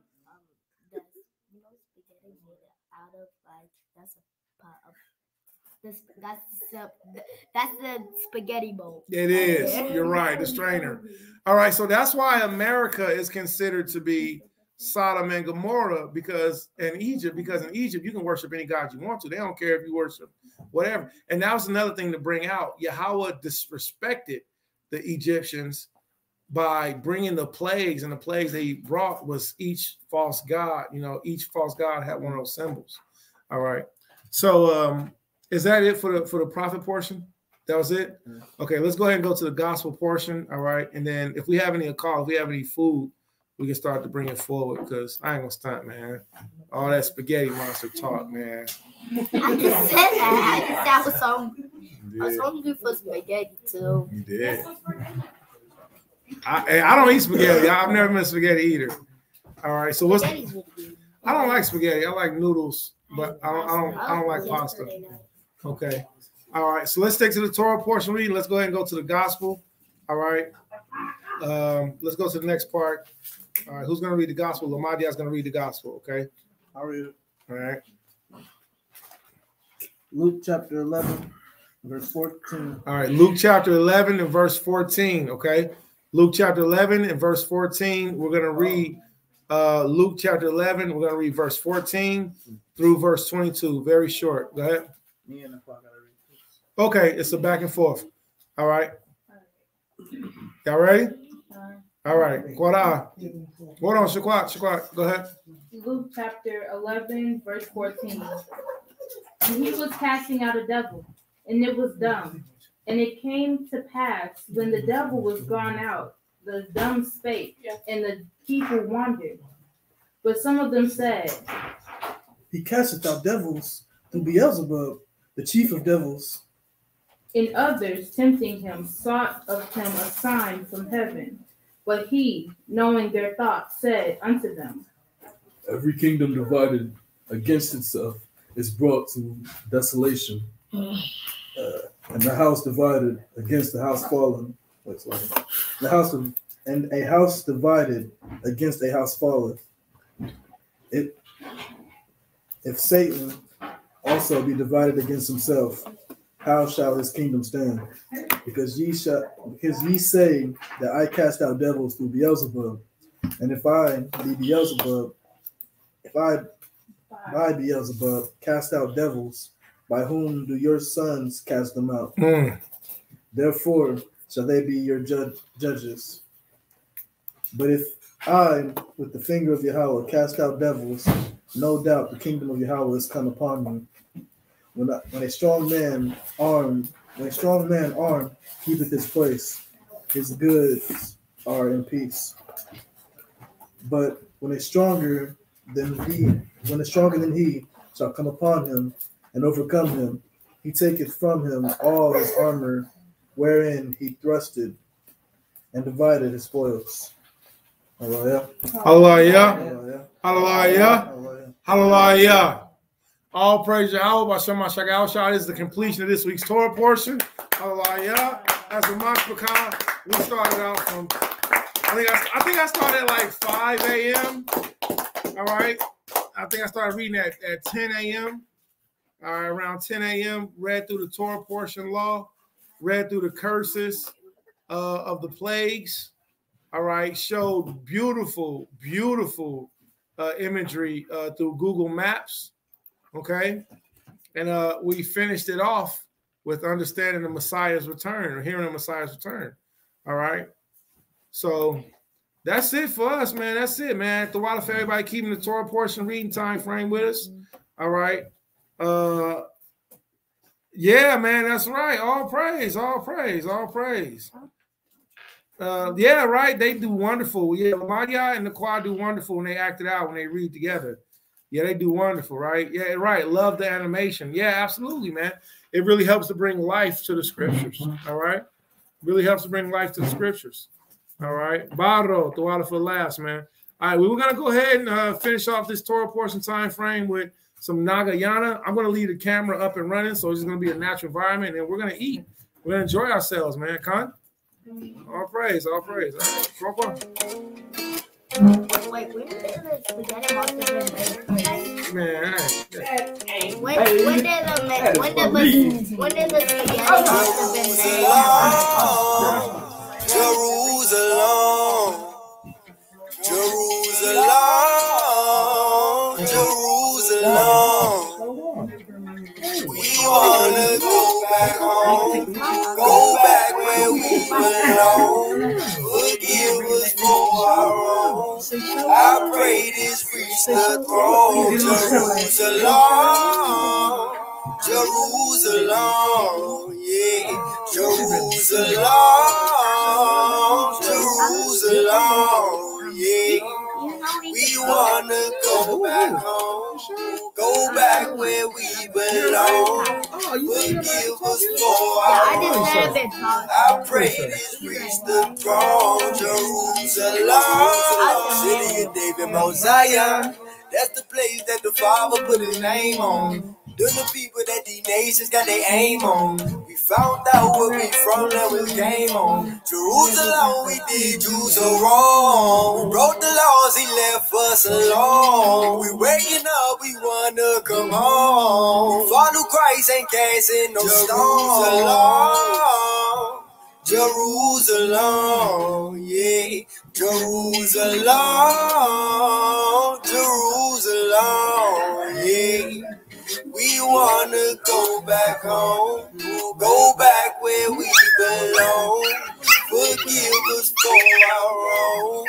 I pray this reach the throne. Jerusalem, Jerusalem, yeah, Jerusalem, Jerusalem, yeah.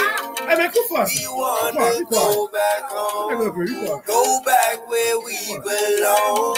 Forgive us for our wrongs. I pray this reach the throne. I put my name on Jerusalem. I put my name on Jerusalem. Oh, also, let everybody know it's sundown. So what is it? I put my name it's new moon. Jerusalem. So sundown is also new moon.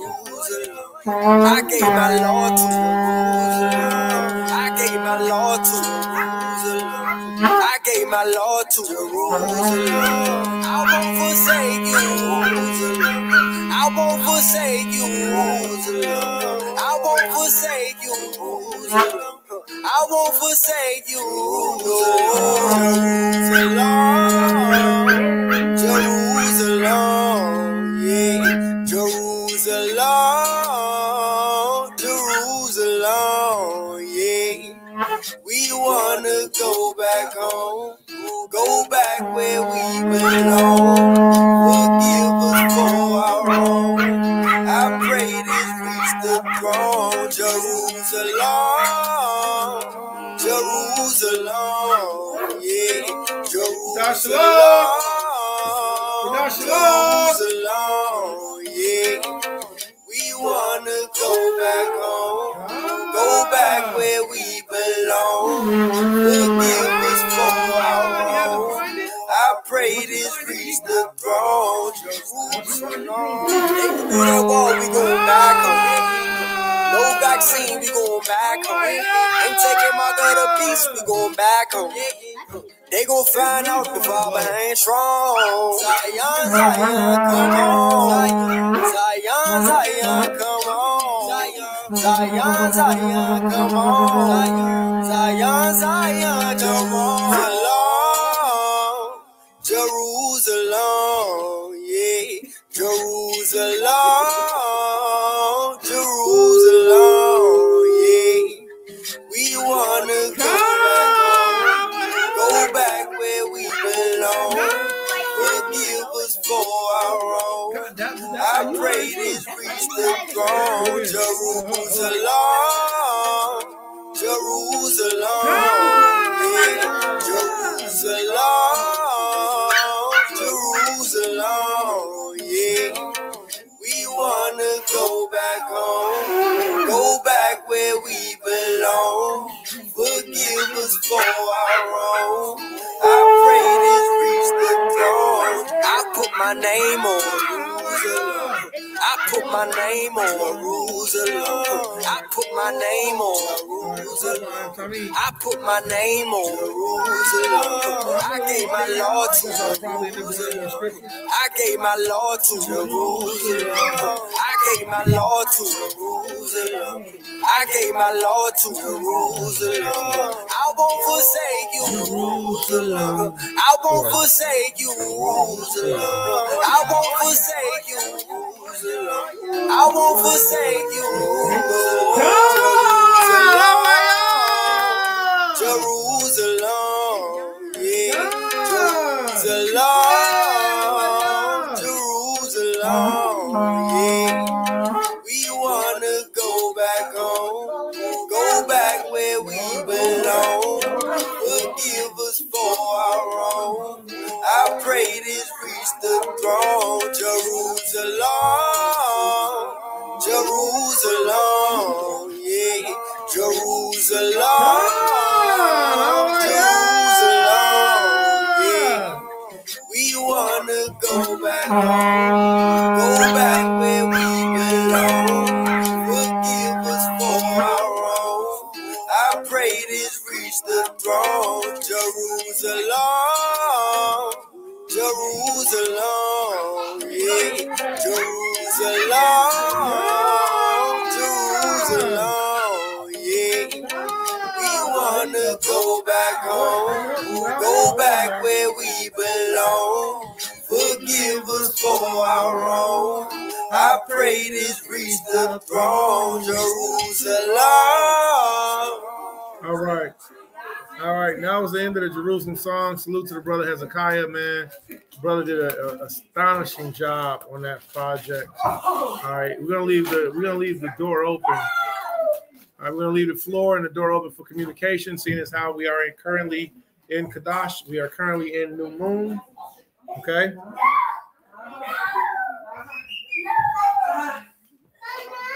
Right now, the time frame, the Mashpachah, the families should be gathering together, should be eating together. With today being New Moon, a holy feast convocation time frame. Today is a day where it's lawful for us to cook. Okay, so it's lawful to cook right now. All right. Do we have any cornbread or anything? Do we have any cornbread? Any crackers? Here come Vegas. All right. I got some stuff that I want to read on. I want to bring out. I'm gonna wait to bring that out though. But anybody got anything they want to talk about? Bardo said fringes on the puppy. Well, go ahead then. Kwame, that's right. Fringes on everything. Fringes on top of fringes. So remember, with today being a Quadash, do we have any let me have a variety, please, just like, and then if we even got like different types of stuff, just mash it up. The baby right there. So remember, today is New Moon, so it's a day of celebration. It's a day of joy, a day of rejoicing, a day of fun.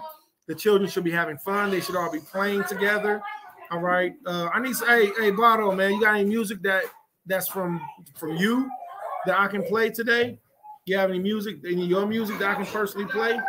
All right, that'd be a blessing. All right, Mahar Kaban Yasha, let me answer this call. All right, let me answer this call from Harakah Ban Yasha Allah. All right, did I answer? I think I answered. There we go. All praise. Hey, there go my bro. Hey, all praise. Hey, all praise. I'm like, yo, Gad in the building. There go the chief. That's the chief. All praise the chief. Shalom, chief.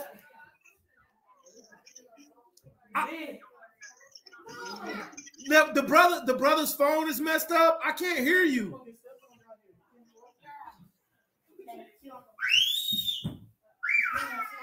Shalom, chief. Hey, get him up there. I can't hear on your phone. No sound. Can't hear on your phone.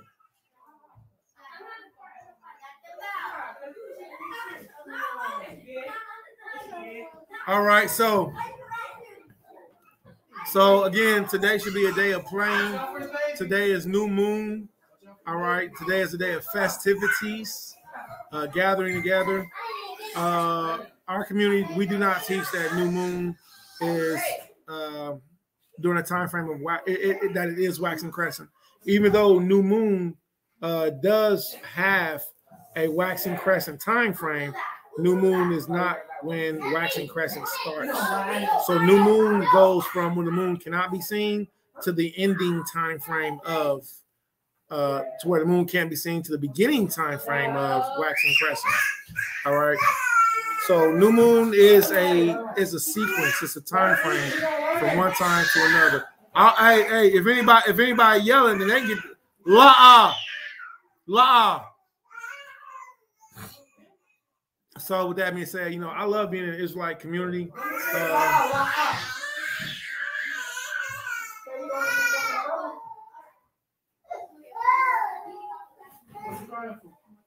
I love being in an Israelite community as we're supposed to be. I never get tired of the voices of the families. I never get tired of the voice of the children. I never get tired of us coming together. I never get tired of food, man. Us feasting and rejoicing and enjoying Yahweh together as a family, as a community. All right, so let's see. I'm just going to hang out on here, man. Does anybody got any conversation? Anything they want to bring forth? Anything that they want to say? All right, if you do, let's talk together, okay?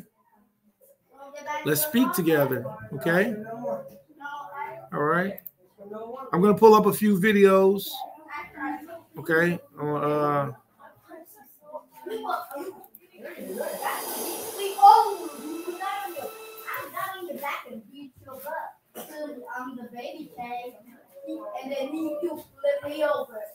right, chill out. We're not doing no fighting. No, we ain't doing no fighting right now. We can fight after the Shabbat, okay? Today's a high holy day, okay? Let's see. I'm gonna pull up INTER Interlunium.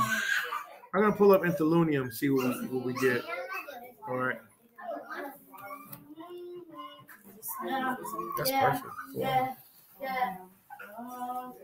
That's fine.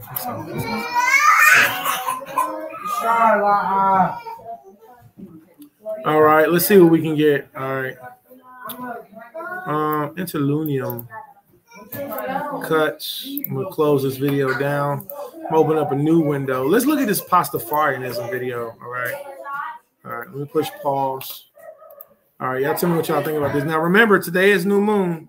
Today is the first day of the sun giving of the moon receiving no light from the sun. And then after today, you can literally Sizzler Good Ways is a good track. Okay. Sizzler. Man, I want some of your music though, bro. I want some of your music, brother. That's what I want, man. All right.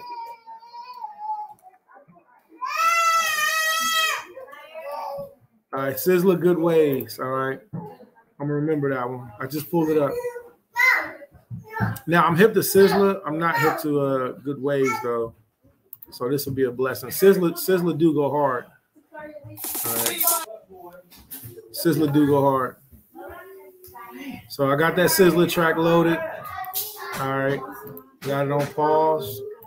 Let's look at this Pastafarianism video. All right. I'm gonna start the screen share. Y'all can just rock out. We can just hang out together. And then if anybody got anything they want to bring out, man, please do. You know, even if it's a disagreement, man, please do.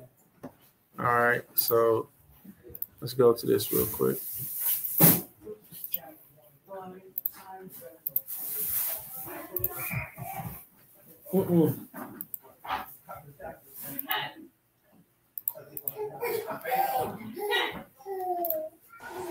A Surrey man is boiling mad that ICBC is denying him a photo driver's license because he wouldn't remove his religious headgear for the picture. Well, he now has a strained relationship with the insurance corporation. Shannon Patterson found out his religion, well, it isn't exactly mainstream. When Obi Canuel went to ICBC to renew his driver's license, he wore a pasta strainer on his head. I was asked to remove it, and I did explain that it was my religious headgear. Yup, he said religious headgear. Canuel is a Pastafarian. Pastafarians believe that the earth was created by the flying spaghetti monster. I guess he just touched me with his noodly appendage. Last November, his driver's license photo was taken with the colander on his head. It's just a strainer to remind us all that he boiled for our sins. After a 9-month wait, he got a letter from ICBC denying him a photo license because he couldn't prove the strainer is a religious requirement. Sometimes I have the spiritual inkling to wear my colander, right? Yeah. And I don't think it's, I don't think ICBC should be making decisions about, what kind of religious headgear is appropriate or not. Pastafarianism is practiced the world over, and other followers have worn colanders in their driver's license photos. This town councilor in Pomfret, New York, was sworn in wearing one on his head. It's a parody religion. It's satire. Created in 2005 as a response to some American schools teaching creationism. People have challenged and won the right to wear the colander on their head in official photographs because they felt that atheists should have the same rights as people who practice religion. The photo of Canuel with the pasta strainer on his head was approved for his new BC Services card. They didn't give me a clear answer why it was good for one and not the other. ICBC wants him to come in for a new photo without the colander, but he's not giving up the fight or his religion. We like to make spaghetti. Shannon Patterson, CTV News, Vancouver. We like to make spaghetti. So this is the real deal. All right, this is real. This man fought the fight to wear a damn pasta strainer on his head, and he got a driver's license with his pasta strainer on his head. So I better not hear about none of you Negroes that don't want to have their driver's license taken, because you don't have a meat tree on your head. All right. My passport, I got a meat tree on my head. All right. These Gentiles wearing damn pasta strainers on their heads and getting driver's license. If someone believes, and look, and really, this is a really good thing. And the reason being is because what they're doing is they're paving the way for us to be able to wear our meat trees. They're paving the way for us, for women to wear their head coverings. And no, I can't take my head covering off. This is just proof that all you have to do is just say it's because of your religion, and they can't forsake you for that. They can't tell you no because of that. Let's see. Something that you don't, it's always crazy. I think believing in a guy who walked on water and a guy who split at the sea is crazy. And they say to me, my religion is crazy, but yeah, what's the difference? You can say a Pastafarian is not a true religion because it's based on the same grounds as every other religion. When you have a new religion, you have to fight for your rights. The attorney for the man says his client is, quote, Pastafarian, and was denied his religious right as a member of the Church of the Flying Spaghetti Monsters. All religions, they all have elements that are not very credible, not realistic. That's why it's called belief. You have to believe it, not explain it or rationalize it. If something looks like a religion, people say it is a religion, and people say they are adherents of this religion, it should be recognized as such. The Flying Spaghetti Monster not only deserves but we mandate equal protection under the law. Our religion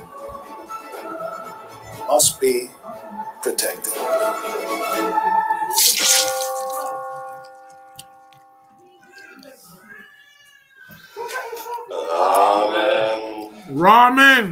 Ramen noodle. Available now on video on demand. That's ridiculous. So any of you Negroes who don't want to practice your culture,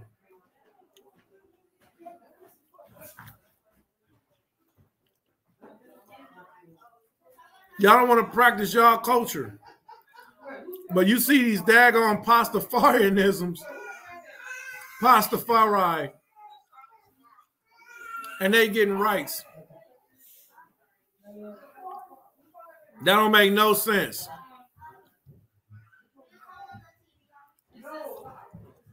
New Zealand couple tied knot in first Pastafarian wedding. Let's see this one.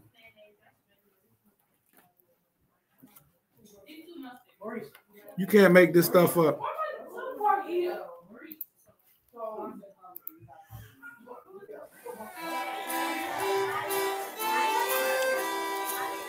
We decided to do a pirate wedding mainly because it shows respect to the Pastafarian faith. Pastafarianism believes that all humans are descended from pirates and share 99.999% of our DNA with them. And What? It's also just such a fun thing to do. I agree that I will always put the salt in the water and allow it to boil before giving the pasta. I would never have agreed to a conventional marriage. But Now, I don't want none of you Israelites to come down on me, man, but I think I'm gonna get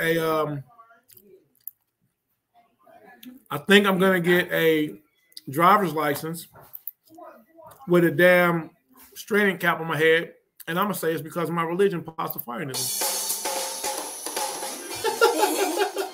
It's a little ridiculous, I know.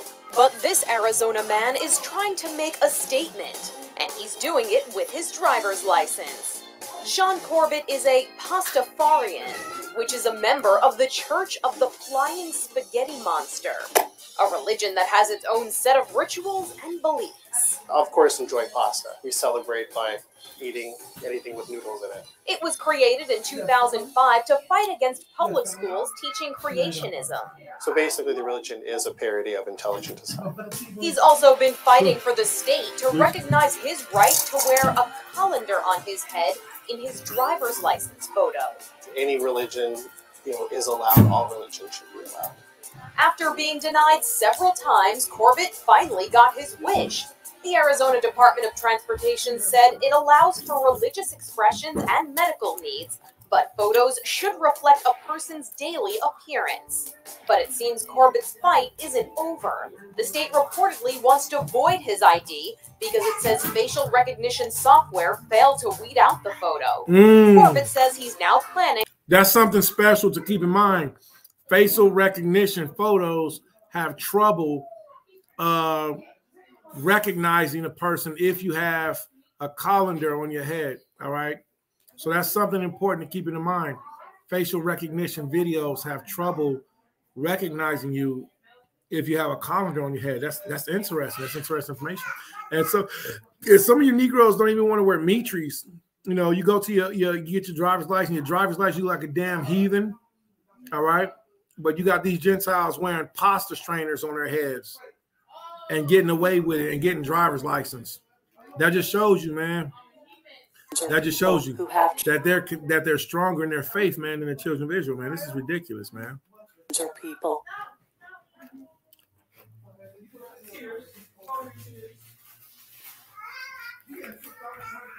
Pastafarians are people who have chosen to follow the Flying Spaghetti Monster.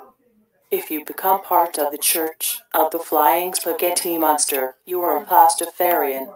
We believe that the universe and everything in it was created by a giant ball of pasta known as the Flying Spaghetti Monster. This is dumb. His word was revealed to us by the prophet Bobby Henderson. via the gospel of the flying spaghetti monster. It's so dumb. His word has been proven true by science, string theory, which has now been shown to be the core building blocks of the universe, is undeniably like pasta. His word promised us that heaven will contain a stripper factory and be a volcano. We invite you to join us and accept the flying spaghetti monster as the one true God. He will touch you and you will be healed. Y'all see that abomination? By the one true God, the flying spaghetti monster. It's ridiculous. What's y'all thoughts? What's y'all thoughts on this, Israel? He's like, well, I'll be. All right. White people. That's my word. That's what I'll be doing. I'll be like, white people. All right, why white people? Yeah, it's a real thing. Negroes don't want to. I'll go smooth to the DMV with this headdress on and my mitri and guarantee you I'm going to get my driver's license because I'm going to go there with a shirt on, my garment on, I have my menorah on, I'm going to have my armlets, and I'm going to get my passport just like that. Because they have to respect you, they have to respect you because of your religion preference. And you Negroes got to take that into consideration. You got to be strong enough to understand these crackers is making fun of y'all. They're making fun of us. They're going and getting passport and driver's license people pictures, and they have what? They have pasta strainers on their heads. And they're making Negroes don't even give a dag about their own culture. Won't even wear a mitri because you think the white man gonna tell you no.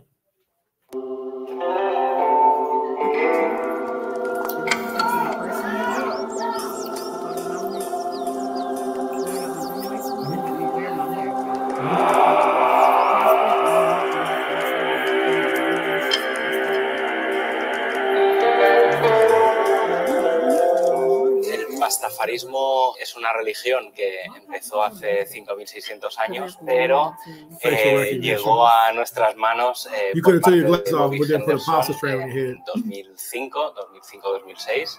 Rubén me escribió un día, así como el que no quiere la cosa, y quedamos para comer. Fue una reunión un poco especial porque tampoco yo no llevaba ninguna expectativa. Y lo que al rato. I don't understand the language in this video, so I'm just gonna skip it. All right.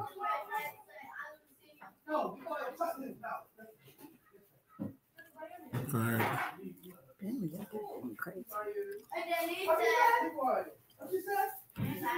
So you gotta stand up for your culture, all right?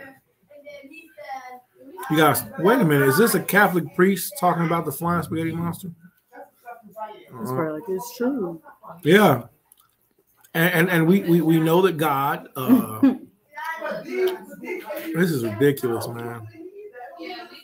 It's 149.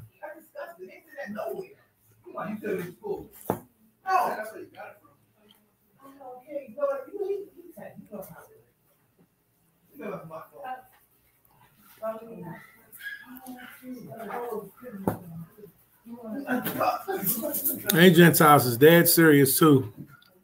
And you can't even get Negroes to put damn fringes on their clothes. But these white people walking around with pasta strainers on their heads, praying to the flying spaghetti monster.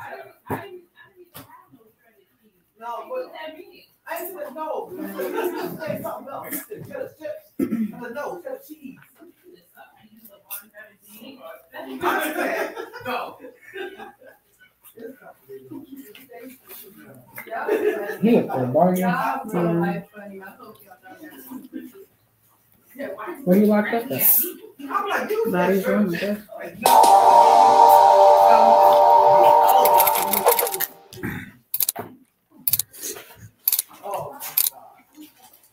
The Church of the Flying Spaghetti Monster believes the universe was created by a noodly appendaged god made out of pasta, and it's sparking debate about what it means to be a religion.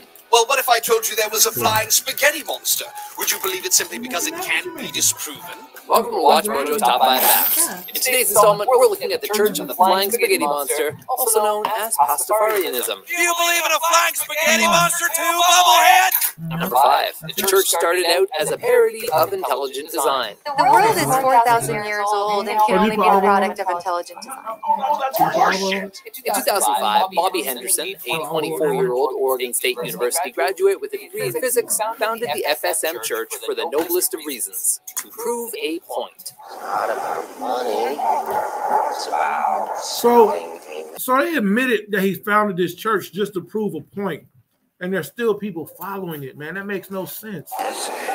When the Kansas State Board of Education announced its intention to allow the teaching of intelligent design alongside evolution in classrooms, Henderson sent them a letter as a satirical critique. In the letter, Henderson wrote about his personal theory that the universe was created by a flying spaghetti monster 5,000 years ago, and the creature made it look billions of years old for some unknown reason. Henderson insisted his theory carried equal weight with intelligent design and evolution, and should be taught in addition for a balanced perspective. Hey, Professor, I'm a flying spaghetti monster. You seriously believe I'm descended from some kind of flightless manicotti? Yes! Oh, please. Needless to say, the Board of Education didn't take Henderson's request into consideration, but the idea caught on and the letter went viral. We thank you, Lord, for this mighty fine, intelligent design. This religion is often compared to joke religions such as Jediism, but Henderson insists his religion is the real thing. The FSM faith may sound ridiculous, but if string theory is proven correct, and we are all tiny pieces of vibrating string, then could we not all possibly be made in the flying spaghetti monster's noodly image? Wow. There's no great mystery to life, just evolution, and God's a spaghetti monster. Thank you, Richard. Number 4. There is no official dogma. The FSM is most notable for such feats as creating everything in existence, personally maintaining gravitational forces throughout the universe, and inspiring the creation of the rotary law sprinkler. While most religions have no problem running their followers' lives and telling them what to do, the Church of the Flying Spaghetti Monster likes to encourage independent thinking. It's up to each individual follower to decide what they want to believe and go with whatever works for them. What happened here was a miracle. What they want to believe likes to encourage independent thinking. It's up to them what to do. The Church of the Flying Spaghetti Monster likes to encourage. Y'all see that? The name of Yahweh is at the top of the list. All these different fake religions, and the name of Yahweh is at the top of the list. All praise. It's up to each individual follower to decide what they want to believe and go with whatever works for them. What happened here was a miracle, and I want you to fucking acknowledge it. However, the Gospel of the Flying Spaghetti Monster, published in 2006, contains 8 rules known as the 8 I'd really rather you didn'ts, which is more or less a Pastafarian version of the 10 Commandments. But as the name implies, they're more casual suggestions meant to discourage sanctimonious piety and bigotry than they are strict guidelines. The code is more what you call guidelines than actual rules. Of course, some beliefs have found popular support among the Pastafarian community. Among them, the conviction that it is important to enjoy oneself and drink lots of beer, and that in heaven, not only are the faithful rewarded with eternal life, but also with access to a beer volcano and a stripper factory. Number 3. Anyone can become a minister. Et spiritus sancti, etc., etc. You can't! No one is going to believe Archer is a priest! If you feel the burning desire to spread the Pastafarian gospel, or feel you're not qualified, have no fear. There's no theological training required or special seminary that one has to attend. To become ordained, all you have to do is visit the church's website and give $25 to Bobby Henderson. I want to look. You can get a Pastafarianism minister's license with an official plaque and an ID. I want that. A special certificate and put you in an official registry containing the names of other ordained ministers. Once you are ordained, you are given the authority to perform baptisms and exercise last rites. If nothing else, you'll be able to go to college campuses and bug students as they're walking to class, just like Christian preachers. In April 2016, a New Zealand minister was able to perform the first legally recognized Pastafarian marriage, which featured wedding vows full of pasta-themed wordplay, and of course, full pirate regalia. Celebrate with family, with friends, in partners, and with rum. Those are my terms. As a matter of fact, number 2. According to the church, global warming and pirates are related. Their reasoning? These two trends perfectly correlate. Back when there were more pirates, there was less global warming. Today, there are fewer pirates than ever before, and there's more global warming. You do the math. Wow. They also point toward evidence suggesting that Somalia has the most pirates of any other country in the world and the smallest carbon footprint. Look at the shore. Look at the shore. I'm the captain now. The church teaches that to combat global warming and reverse these trends, more people have to revive the lost art of pirating, which means, among other things, dressing like a pirate and talking like one. Tis about the matter of payment for me membership. Steve be a touch short this month. The church also teaches that pirates were once an upstanding group of people, and they only get a bad rap today because historical revisionists, namely missionaries, have cast them in a negative light. I mean, you hear pirate ship, you think sails, cannonballs. Oh, not one of these guys has a beard. Number one, wearing a colander on your head is religious expression. He boiled for our sins. Colander would be good. As an outlandish, yet somehow logical symbol to proudly show one's Pastafarian identity, the church encourages its followers to wear colanders over their heads in the workplace and in their photo ID. How would he be alive if he boiled? If he didn't boil? Yeah, just hard noodles. Dang, you just killed the whole doctrine. Miami, I just killed the whole doctrine of Pastafarianism. That was beautiful. In various countries all over the world, people are fighting for the right to wear these colanders in their driver's license pictures. Many have been successful, but the struggle continues for recognition. The church has been legally recognized as an official religion in the Netherlands, New Zealand, and Poland. Unfortunately, other parts of the world haven't been so progressive. In April 2016, a U.S. federal judge ruled that a Nebraska prisoner's devotion to the Pastafarian faith did not entitle him to typical religious accommodations, such as the right to wear his sacred colander. The judge saw it more as satire than a real religion. It satirizes religion, this faith, and Mr. Fillion insists that the kitchenware is part of that religion. So, have you been touched by the Flying Spaghetti Monster's noodly appendage? And are you going to put a colander on your head the next time you update your driver's license? For more devoted top 10s and carb-heavy top 5s published every day, be sure to subscribe to WatchMojo.com. And you can't even get Negroes to put fringes on, man. What's wrong with Israel, man? What's wrong with y'all people, man? This is another way for them to debunk religion, and they try to make us all look stupid, but they can't. All right, that crap is outlandish. That crap is outlandish. All right. You know what's up? You know what else is outlandish? Mormonism. Mormonism is outlandish. All right. Was I screen sharing?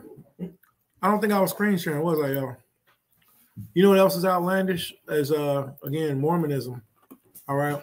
Yes. There's a series of videos that I've been researching and getting and compiling, where you have certain Israelites that are teaching that there's a doctrine called the golden tablets, and also the sealed portion in Mormonism. Yeah, I'll take this. Go on. And that's just not true either. Let's check out this video. We've been sitting quite a bit here, so I think it might be a good idea for us to stand up and stretch our legs. And in the meantime, as we're doing that, I will say a prayer for us all here. So if I could get your attention, yeah, stand up, stretch a little bit, and this will consecrate this meeting beyond anything you've ever imagined. Dear Flying Spaghetti Monster, we thank you for giving us sex and sexuality, whether homo or heterosexual, bi or trans, and for not making us like those uptight Christians, Muslims, Mormons, and Baptists. We thank you for wonderful masturbatory fantasies, and for the pornography on which they're often based. FSM, we ask that you grant us sex partners, lovers, wives, and husbands that know where our G-spots, our clitoris, and the sweet spot on our penises. That's terrible. That's the Flying Spaghetti Monster prayer. I'm not screen sharing? Okay. All right, let me start that again so y'all can see this. This is terrible.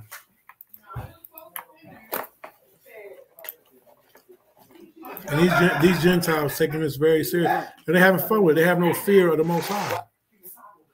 You know, we've been setting quite a bit here, so I think it might be a good idea for us to stand up and stretch our legs. And in the meantime, as we're doing that, I will say a prayer for us all here. So if I could get your attention, yeah, stand up, stretch a little bit, and this will consecrate this meeting beyond anything you've ever imagined. Dear Flying Spaghetti Monster, we thank you for giving us sex and sexuality, whether homo or heterosexual, bi or trans, and for not making us like those uptight Christians, Muslims, Mormons, and Baptists.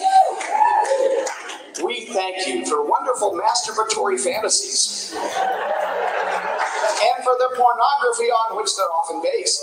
FSM, we ask that you grant us sex partners, lovers, wives, and husbands that know where our G-spots, our clitoris, and the sweet spot on our penises. Grant us long, loving foreplay with deep, wet kisses, followed by huge orgasms and loving cuddles after.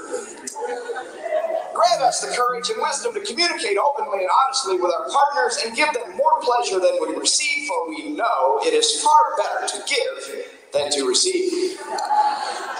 Your noodliness. We do not need 72 virgins. In fact, we ask that you send no virgins, for we don't want to have to train them. Customers, they are very willing to be trained. We especially plead today that you not send any repressed Christian virgins, males or females, for they only do feel guilty and cause great problems with their abstinence-only training. Your posthumous. We ask that you give us the wisdom to understand and appreciate our partner's kinks or lack thereof. Whether foot worship or spanking, ropes or talking dirty, help us to appreciate the full sexuality and lead us not into temptation, judgment, and scorn for others when their sexual preferences are not ours. We do ask in the name of Roman for retribution, shame, and scorn on pedophile priests, hypocritical ministers sleeping with the choir director, and gay-bashing closeted ministers. Oh, Spaghetti-O. We ask that you send condoms and birth control in abundance, and your blessings on the many dedicated workers at the Trojan Condom Factory and Planned Parenthood. In the name of Dan Savage and Greta Christina, we pray, for they are the true gods and goddesses of this world. And they just celebrating that, man. This is the American Atheist 38th National Convention and the Reason Rally. That's absolutely terrible, man. Yo, Yasha, we have a lot of work to do to protect our children. All right, to protect our children, to protect ourselves, our own sanity. This is terrible. Well, back in June, we had a member from the Satanic Temple give the opening invocation at an Alaska government meeting. And now we have a pastor of the Church of the Flying Spaghetti Monster giving the opening prayer. It's not satire, I swear, guys. I'll break it all down for you right now. Welcome to the Conservative Truth. If you guys don't mind really quick giving this video a like and share it across all of your platforms to help me spread the word. And don't forget to subscribe and hit the bell to enable notifications so you never miss a new video whenever one is posted. But this sounds like a joke, but it in fact is not. That's right, a pastor from the Church of the Flying Spaghetti Monster. It's a real thing. He refers to himself as a Pastafarian. You get it? A Pastafarian? Pretty funny, right? Well, not really. Well, he gave the opening prayer at a recent Alaska government meeting that took place last Tuesday. And now there's a clip, there's a video clip I'm going to put in the description below. It is his actual invocation, the prayer that he gave. I mean, he went up there, and actually gave this thing. Wait till you see the thing that he's wearing on his head when he gave this. His name is Barrett Fletcher. And he says things, just to summarize a few points from his little opening prayer, if you want to call it that, talks about calling on the inebriated spaghetti monster, the true creator of the universe, to arise from his drunken stupor to save the world, and that may his noodly appendages ground the members of Congress there in the assembly. Oh, then he ends instead of saying amen, he says ramen. Get it? Because ramen noodles. I mean, this is an absolute joke. You want to talk about a slap in the face to God. Well, the Alaska government, they allowed this. They said, it was unconstitutional to ban, any outside religions, really other than like the Christian faith. So that means that these yahoos like Fletcher can come in here from the Church of the Flying Spaghetti Monster and give opening prayers because Alaska said it's unfair to not invite them. Okay. Where is our world going? I mean, seriously, where is our world going? What are these people going to do when Christ comes back? The Bible says that every knee will bow and every tongue will confess that Jesus Christ is Lord, and that includes this Pottarian from the Church of the Flying Spaghetti Monster. I mean, I'll put the clip below in the description, guys. Let me know what you think about this. This is madness. This is just pure madness. I'll be back with more. You guys take care. Please be safe out there. God bless each and every single one of you, and I will talk with you soon. All right, that's it for me, man. I mean, just to know that this is a real thing. Wait a minute. Got to do this one. May the great flying spaghetti monster rouse himself from his stupor and let his noodly appendages ground each assembly member in their seats. Water.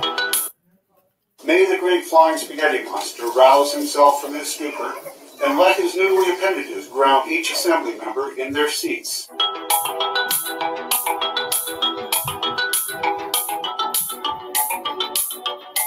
The flying spaghetti monster created the world. We know that. We weren't around then and we didn't see it.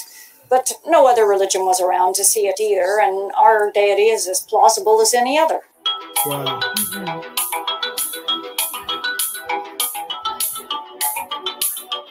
We decided to do a pirate wedding mainly because it shows respect to the Pastafarian faith. And Pastafarianism believes that all humans are descended from pirates and share 99.999% of our DNA with them.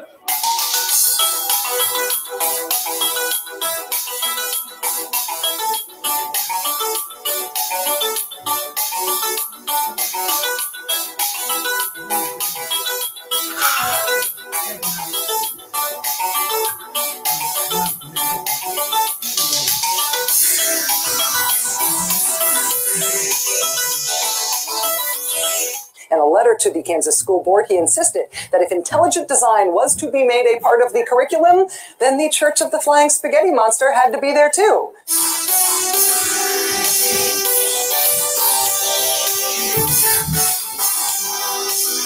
This is our first legal wedding internationally. We're getting legal recognition. We can now wear our headgear on passports, on driver's licenses. Russia got its first physical church.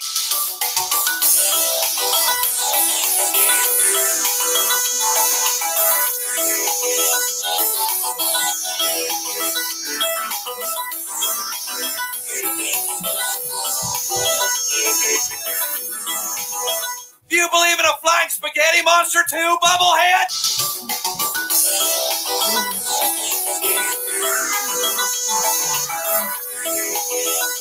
Well, I'm called to invoke the power of the true, inebriated creator of the universe, drunken tolerator of all the lesser and more recent gods, and maintainer of gravity here on Earth. May the great flying spaghetti monster rouse himself from his stupor and let his noodly appendages ground each assembly member in their seats,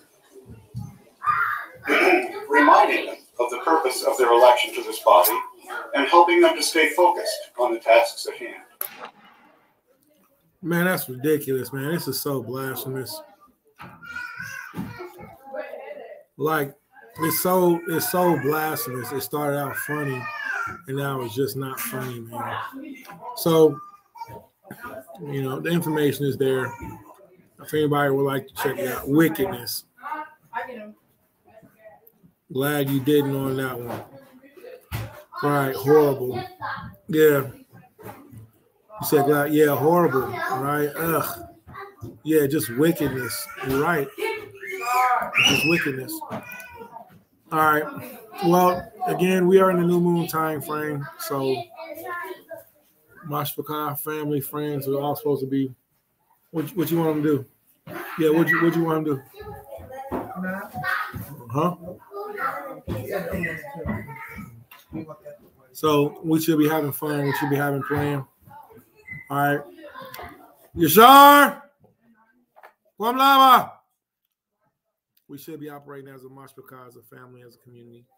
All right. So I'm going to end off this video. Next time we come back, we're going to be going into new moon topics, etc. Bring me out. Bring your Yashar down. All right. With that being said, I pray everybody had a blessed Shabbat, man. This is ridiculous. I pray everybody had a blessed Shabbat. I'm Yahalakam. I love you all. Shalom. Kwam Yashar.